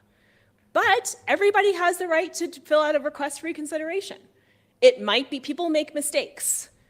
It might be that they got something wrong. But what I worry about is the principal coming in and saying, at night, taking their keys, and just being like, I'm just gonna take these books off the shelf. As opposed to going through the process, having a dialogue, a discussion. It's really the lack of transparency, not knowing where things are coming from, that certain people have outsized voices. There are certain people you aren't going to hear from. And this is why every single time that Moms for Liberty files a petition for reconsideration, it takes literally months to get any book off the shelves. One single book. Months.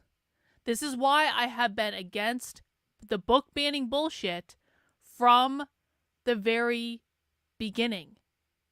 Because there is no possible way this was ever going to be effective as a long-term strategy. Because one of the things the left does is the left owns publishing houses. The left is churning out books. Like, all the time. They're churning out young adult books. They're churning out children's books. They're churning out books that go into the library. And so if you're spending months doing petitioning and going through the long classically liberal process, because what she's talking about is establishing the classically liberal process, right? You're going through months of a process to get one single book taken off the shelves. In the time that you've gone through that months-long process, the left's already replaced it with 5 more that you don't know about. And that you may never find out about because maybe it's not in the news cycle anymore. This stuff is literally not in the news cycle anymore. So no, like there are many less people whining about this today than there was a year ago. Because it's not in the news cycle anymore. So now they're just churning out books and getting them in libraries. No one ever knows about it. But man, you got genderqueer off the shelves. You got genderqueer off the shelves after months and months and months of fighting. In the meantime, the left is just printing more books, getting them in more libraries. This is why the book banning strategy was never going to be effective at all. Moms for Liberty is an astroturfed organization that never actually cared about solving the problem. All they cared about was raising money, and they implemented completely ineffective tactics to do it. And then they used people like James Lindsay to prop their bullshit up and lie to people to say, we're protecting you, we're protecting you. And I'm not talking about the normal moms and dads and Moms for Liberty. I'm not talking about that. These are just normal parents that are trying to do the right thing. I'm not talking about them. I'm talking about the national organization that didn't know what the fuck they were doing and is spending tens of millions of dollars having galas and conferences where they're pretending to solve the problem, but they aren't actually doing shit. And in the meantime, the left just keeps printing books and churning out books. And every single time you want to get one of those books off the library shelf, you have to submit the petition for reconsideration. And then it starts the months-long process of, should we ban this book? What is the criteria for banning this book? Why are we doing this? What do people think? Like, it's like, this is the left keeping the right in a constant state of chasing its own fucking tail. And Moms for Liberty is facilitating all of it. And this is why classical liberalism will never defeat the left. Because classical liberalism allows them to drag all this out. We're just having a free exchange of ideas, and this is the free marketplace of ideas, and we're just talking about the process, and we just want it to be a consistent process where we take months and months and months and months and months and months and months to talk about something and to consider something and to get opinions from all these different fucking experts, and then maybe months later you get one book banned, 10 more take its place, and you're high-fiving each other and saying, yeah, we did it! You didn't do shit. It's all classical liberalism's fault. You didn't do shit. I'm sorry. It's not going to work. But the influencers will keep going, we're winning, we're winning, we're winning, give us money, bro, we're winning, I promise, pinky swear. Yeah, okay. Right? You aren't going to hear from those kids who have said to me as adults, you know, I actually read this book and it helped me describe what was going on in my life, right? So the librarian, the teacher, is thinking about more than just the people that you see every day. They're also thinking about the ones who might be too scared to talk about what is going on in their lives. Any librarian that works knows that the HQ 76s and the 300s are places where books get misshelved, right? Or they end up in various places. These are the books that are about human sexuality. Because someone has come in and said, you know, I'm trying to understand myself. I'm trying to understand my friend. It doesn't even have to be about themselves. I am never going to let anybody know that I have read this book. But I'm trying to understand what is happening to me as I go through puberty. I don't understand it. And so those books get misshelved. That's the only way I can say it happens. You know that they are being used, but they aren't necessarily being checked out. And when you are working with people, you're actually responding to all sorts of needs that people have, right? Maybe you are a kid whose parents, who comes from a home with domestic violence. You are never, ever gonna check that book out that says that talks about domestic violence in your home, ever. But if you're working in a school, you're obligated to tell, right, when you see something, and you also realize as a librarian, I need to have books about domestic violence on my shelves, some of which will be for very small people because they are living in homes where there is domestic violence. That is domestic violence might actually be done on them. You need to be able to help that person. And maybe if they read that book, they'll be willing to come to you and say, this is what's happening to me. And they are very young. They need to be able to voice, this is the horrible thing that is happening. It's not always horrible. Sometimes it's just, I just want to know more about this particular thing. When you think about it that way, you realize that the school is not just a place that's for like telling, it's not just a place that's like only one person, only a group, a very small group of people have control over it. You're actually meeting lots of different needs. And sometimes what I think is that it's difficult to imagine what those needs are, but that is what we teach teachers and librarians to do, to be able to respond to those needs. Oh. There's that question over here.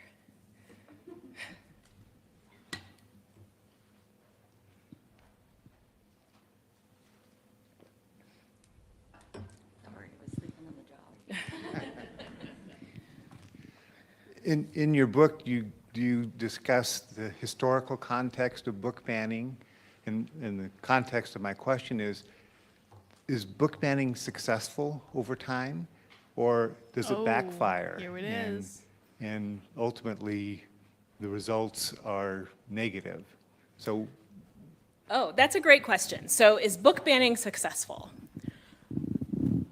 In the long run, it is very rarely successful. So if you're looking back in history, of course, the books that were most banned were religious texts. When the Bible was translated into English, That's actually a really people good were burned point. at the stake.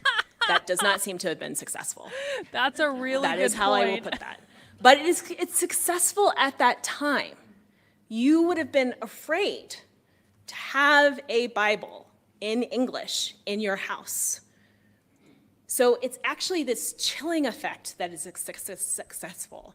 And also, book banning mirrors what is happening in society. So we're going through these changes in how we understand our fellow human beings, right? In terms of race, class, gender, mental health issues, it's not surprising that the books that are on these lists actually speak to that.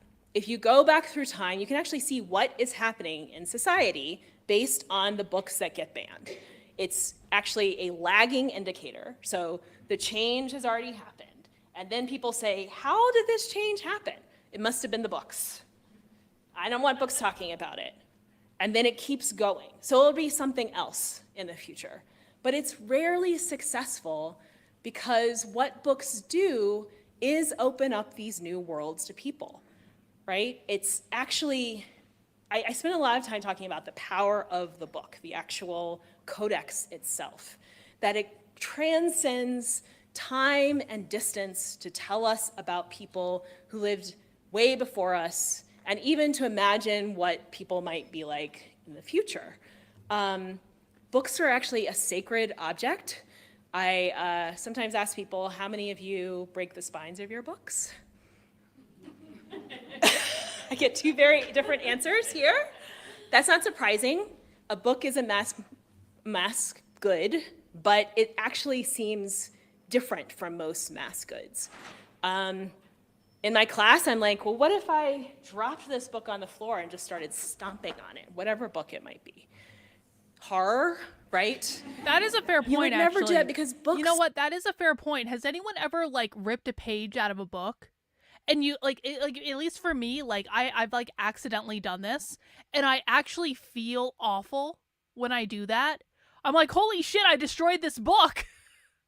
Like, even, and it's one of those weird things. It's like a visceral reaction to it. It's like, I'm not really thinking about it. It's like, I'm not thinking about, like, I could probably just go buy another one of these books for, like, $20 or, like, whatever. Like, whatever the value happens to be. But it's like,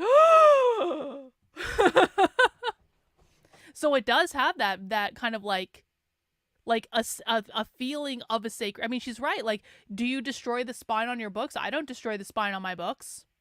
I try not to. I even feel bad sometimes if I bend a page in my books to, like, mark my place, or, like, writing in them, like, because I like writing in books. I do like writing in books, but I almost like, and I know that it helps me learn things and it helps me mark things that I need to find later. But, like, there's a feeling where I kind of feel bad about it. So it's an interesting point that she's making. Yep, highlighters. Yep. You feel sad when a page rips, and it's like if you think about it logically, it's like, okay, well, the book is still readable. It's just a page. Like, who really cares? Like, people, I mean, how many I used to own so many bookmarks. I used to actually collect bookmarks because I didn't want to bend the page in my book, and there were all these like, in terms of a bookmark you can clip on the top of a page, or like a nice metal bookmark or wooden bookmarks. It's like, and all of this stuff is so you literally just don't have to bend the page of a book.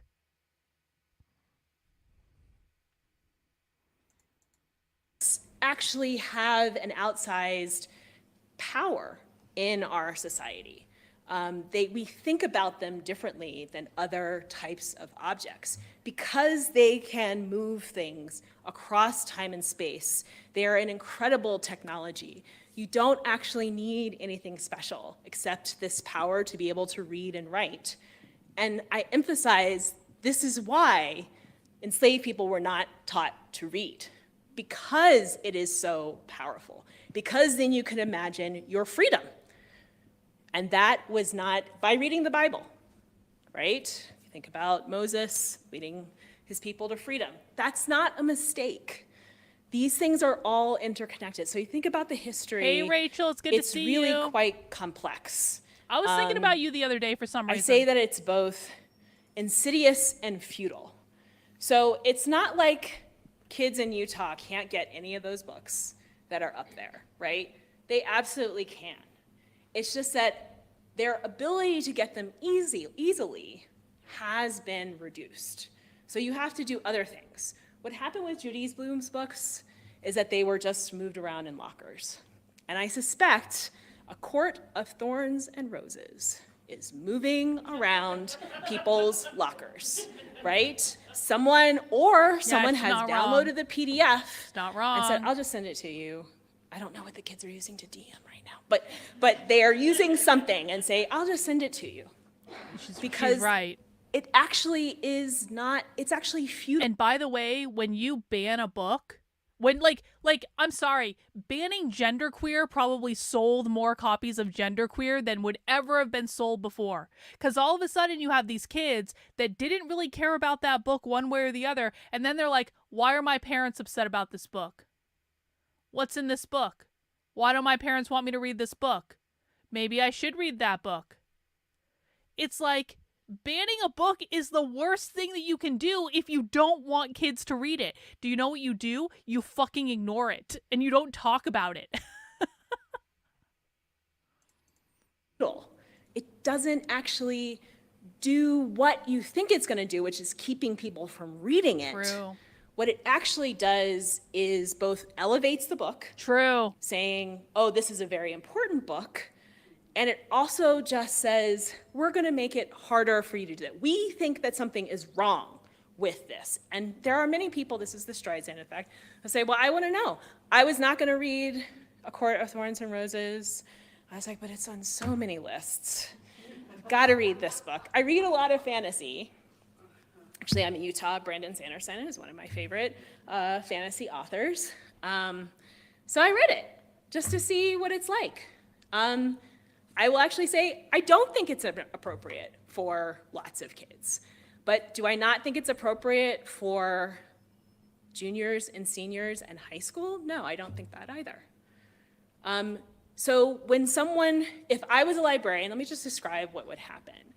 And someone who was a freshman came up to me with this book, I would say, you know, I don't think you should probably read that book. I'm going to find another book that is also romantasy. I actually would probably recommend one of Brandon Sanderson's books because all of his books are incredibly clean, right? So you might want to read, he doesn't do much romance, that's not his thing. But I would just find something that I would say, this book is probably more appropriate. I want to read this banned book. I'm not kidding. That's really how that interaction works. We talk about Ranganathan's laws in library science. Every book, its reader, every reader. I just want to compare what this woman just said. And again, this woman is like, she's not on the right, okay? I just want to do a quick compare and contrast with how this woman is approaching things, saying, you know what, maybe you're making some legitimate points that not all books are appropriate for all kids, but maybe if we have a book with sex in it, maybe there are still some age groups that might be appropriate for, because they're probably watching our, but if like a younger kid comes up to me and they said, I want to check out this book, I'm going to go find them something else that's going to like fulfill their needs and they're going to love it and all this stuff. And then we save these books for, like, this is actually a pretty reasonable answer. You might not like it, but the reality is that most kids watch an R-rated movie before they're 18. Just like, I've been watching R-rated movies since I was 8 years old. Some might say it fucked me up irrevocably. Maybe they're right. I don't know. But, like, it's a reasonable answer.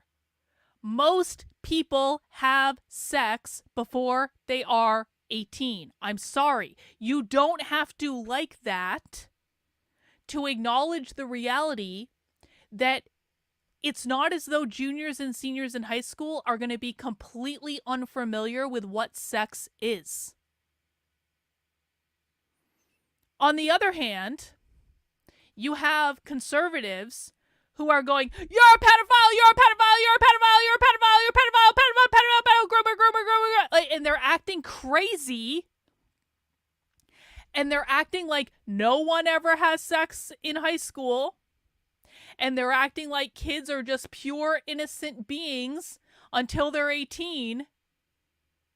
And again, I'm not saying you have to like the current state of affairs, but you do have to hinge into reality at some point and say that this side is coming off as eminently reasonable, while the right are coming across as insane, crazed psychos. And normal people who are just caught in the middle, they're like, maybe I don't want my kid reading about sex at 14 years old. Okay. Yup. Maybe I don't want my kid reading about, anal fisting or whatever. Okay, fine. Valid. But maybe there are some levels that book might be appropriate for, and maybe we just have a more reasonable policy, but that's not what's going on the right. They're acting like insane, unhinged people. Remember, conservatives tried to ban a children's book about 2 male penguins raising a baby. This was not about sex. This was about conservatives didn't want people to know that sometimes people have 2 dads. No, it's a step too far, Joseph. No. There are even bridges that I will not cross, and that is one of them, okay? But there's a book about 2 male penguins that is a true story that actually happened at like the Bronx Zoo or something like that. It's called, what is it called? And Tango Makes 3 or something like that. 2 male penguins had a baby and raised the baby, and they wrote a children's book about it. And conservatives wanted to be in that. There was no sex in that book. Conservatives wanted to be in a book about Ruby Bridges, who was a little black girl that got bussed into an all-white school. And like that's not about sex. They're saying it makes white children feel uncomfortable. Okay, well, I don't agree with that, but Jesus Christ, like, can we have some intellectual honesty here? So this is a matter of optics.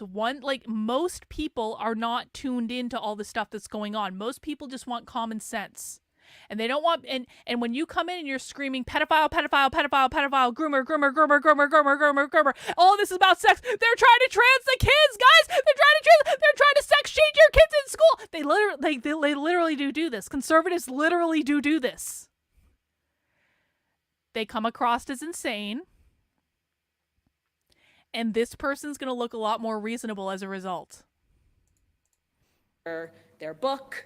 And that's really what the library is intended to do, is to say, I am sure I will find something that works for you and that your parents would approve of, you know? I mean, I don't have a problem with that. It's just a way of thinking about how do we actually go through this? And when you're dealing with these huge populations who are at very different stages of their development, just saying no one can have it is usually not effective and also leads to these downward effects, these slippery slope effects that can be quite insidious. So, Chloe, are you saying there's a question? Yeah. Okay. Okay, perfect. Okay, so Jasmine from YouTube, who is watching, said, is there a formalized process, and if not, what would an ideal process look like to you for schools, and how do these books make it to the state legislator? So every school district works differently. Every single one. You have to know what the policies are in your own school district. So at some school districts, there is a librarian who works for the superintendent. And what they do is they have a committee, and they actually go through books and say, yes, this will work. No, this won't work. So like, my mom was a high school librarian, as I mentioned. They weren't allowed to buy Cosmopolitan, which is perfectly understandable that you would not necessarily put Cosmopolitan in your high school library, right? So sometimes it works that way. In other school districts, the librarian has more say over what might happen in the library. So what you would do, though, these decisions are never made in the vacuum. School librarians are part of a local, state, and national community. So you actually start with the mission of your institution first. And you say, what makes sense for my purpose and the purpose of this institution? And you start your policy from there. And then you build your collection development policy, and you start buying things based on that policy. So that's really the process. And you should know that those policies aren't just out of thin air from the librarian. They are often vetted up through a committee, vetted through the superintendent, and approved by the board. So they don't just come out of whole cloth. There's actually been a lot of care taken to think about, what is my policy going to be? Then you buy things based on that policy, not only for the curriculum, you also buy things for the professional development of the teachers themselves. Yeah, that's so there the are other a lot thing of no one different ever talks things about. that school librarians do. Hi, so I work at the Marriott Library as a part-time student employee at like archive special collections. And one of my responsibilities is to basically transcribe some interview tapes from a local previous like state legislative woman from like back in like the 1980s. And part of that, like during that project, one of the things that I do is I'm supposed to like pull out, not like actually pull out, but like note down when problematic language is used. We don't actually like censor it at all. We don't like take away like if they say like if they say like savage, for example, we don't actually like censor it out. We don't like remove it or like redact it or anything, but we just kind of note it down in a separate document that the language may be problematic. I guess just like I And a wanted to see what trigger you thought about warning. that form of because I don't know They if do a it counts as trigger warning. censorship because it's not like actually like removing or like taking like that context away from the text at all. But I wanted to Who are you to see what you classify thought it as about, problematic? how that could potentially like. I'm not fully sure how to word my question. I do apologize for No, that. I understand what you're talking about. So I have this book on trigger warnings. The thing to know about pulling out language and that sort of thing is that it's always done from a position of power. So you have to think about who is your audience and who is making the decision that some language is problematic or not problematic. And it happens in a particular. I mean, I'm kind of bummed because I was actually watching this live early. This happened live earlier, and I was watching the YouTube chat just by accident. I didn't know I could ask a question. I would have asked her about capitalism in some way. Context. The thing I tell people about trigger warnings is that we actually think about a certain type of person when we think about trigger warnings. And this is usually young, white women, right? If you think about a trigger warning, who needs a trigger warning? You'll see that I edited this book. Young white women called out!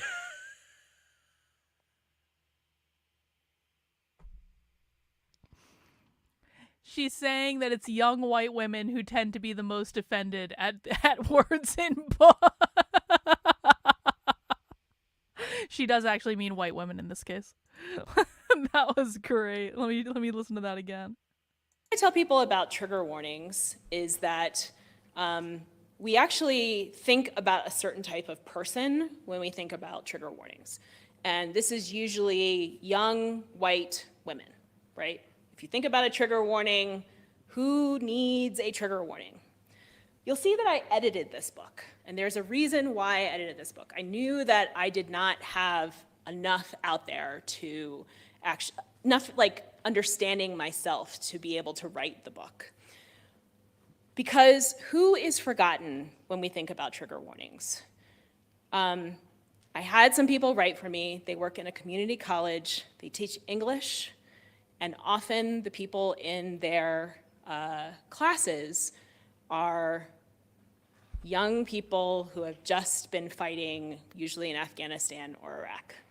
And so they would come to their classes and they would have to read these things that were triggering for them.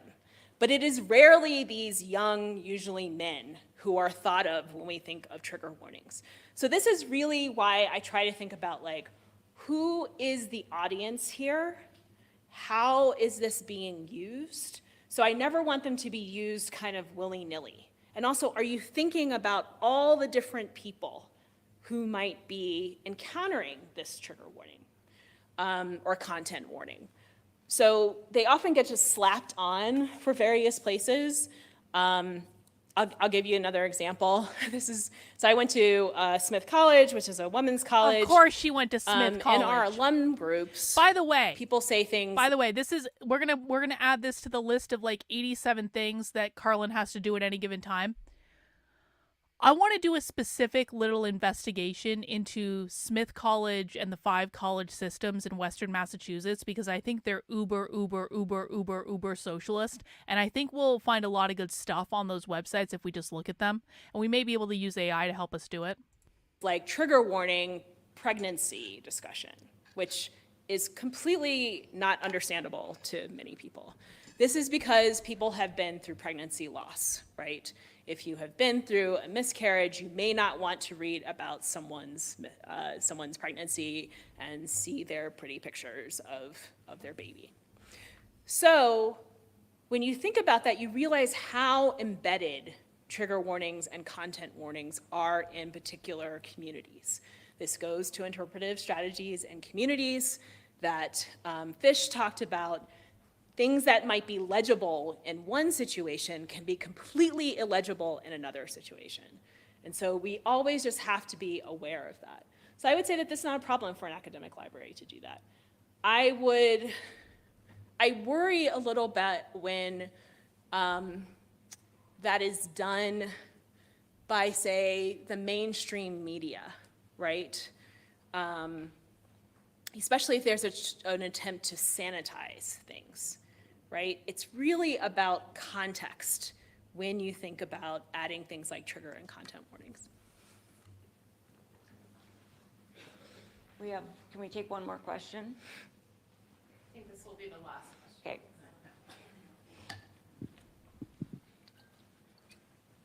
Okay.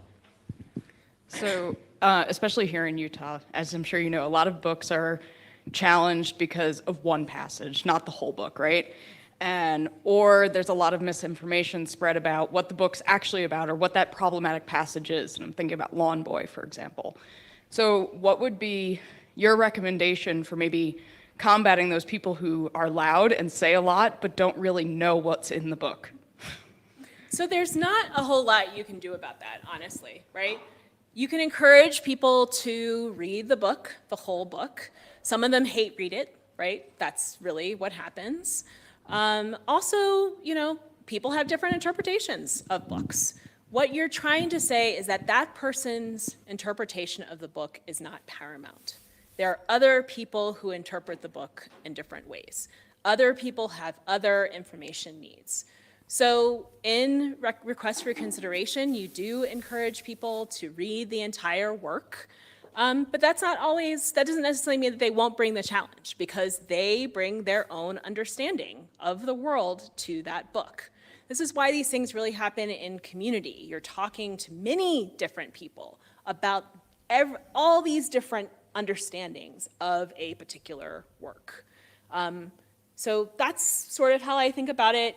There is a lot of hate reading going on. I was in a hearing once, and someone was upset about the absolute diary of a part-time Indian. They had clearly read the whole book because the whole thing had flags in it, right? So sometimes that just doesn't make a difference. I know a lot of people try to emphasize that, but what you're really talking about is, yes, this person thought this book was extremely problematic, right? But everybody won't feel that way. And there are reasons why that book was chosen to be read. What are those reasons? Please join me in thanking Dr. All right, we made it. An hour and a half presentation. Hey, I thought we had some really good conversation today. I want to congratulate everyone that made it to the end. I feel like we had some good conversation, got some good information. Very kind of just like even keel presentation, couple funny moments. But again, I do think it's important for us to watch this stuff because we need to know what arguments they're making in the real world. So that's going to wrap us up for today, guys. Now, as a reminder, if you would like to support the work I'm doing, because it takes hours and hours and hours every single week for me to watch this stuff with you and break it down and do all that stuff, please consider heading over to my Substack, which is Carlyn, KARLYN.substack.com. Signing up for $8 a month, $80 a year. That will give you access to special supporter perks like the Inner Circle podcast, where I do break down that queer anarcho-communist literature that we were talking about earlier, like the supporter Discord, where you can come to movie nights, you can come and work on the Unwoke Zine project, you can come for writers groups. Writers groups is on Thursday nights in the supporter Discord. If you have a project you're working on, they will help you out with that. Lots of cool stuff going on in the Discord. If you want to get access to that, just go to the Unwoke Roundup email and scroll all the way down to the bottom, and underneath this red box here for supporters, you will find access to all of your supporter perks.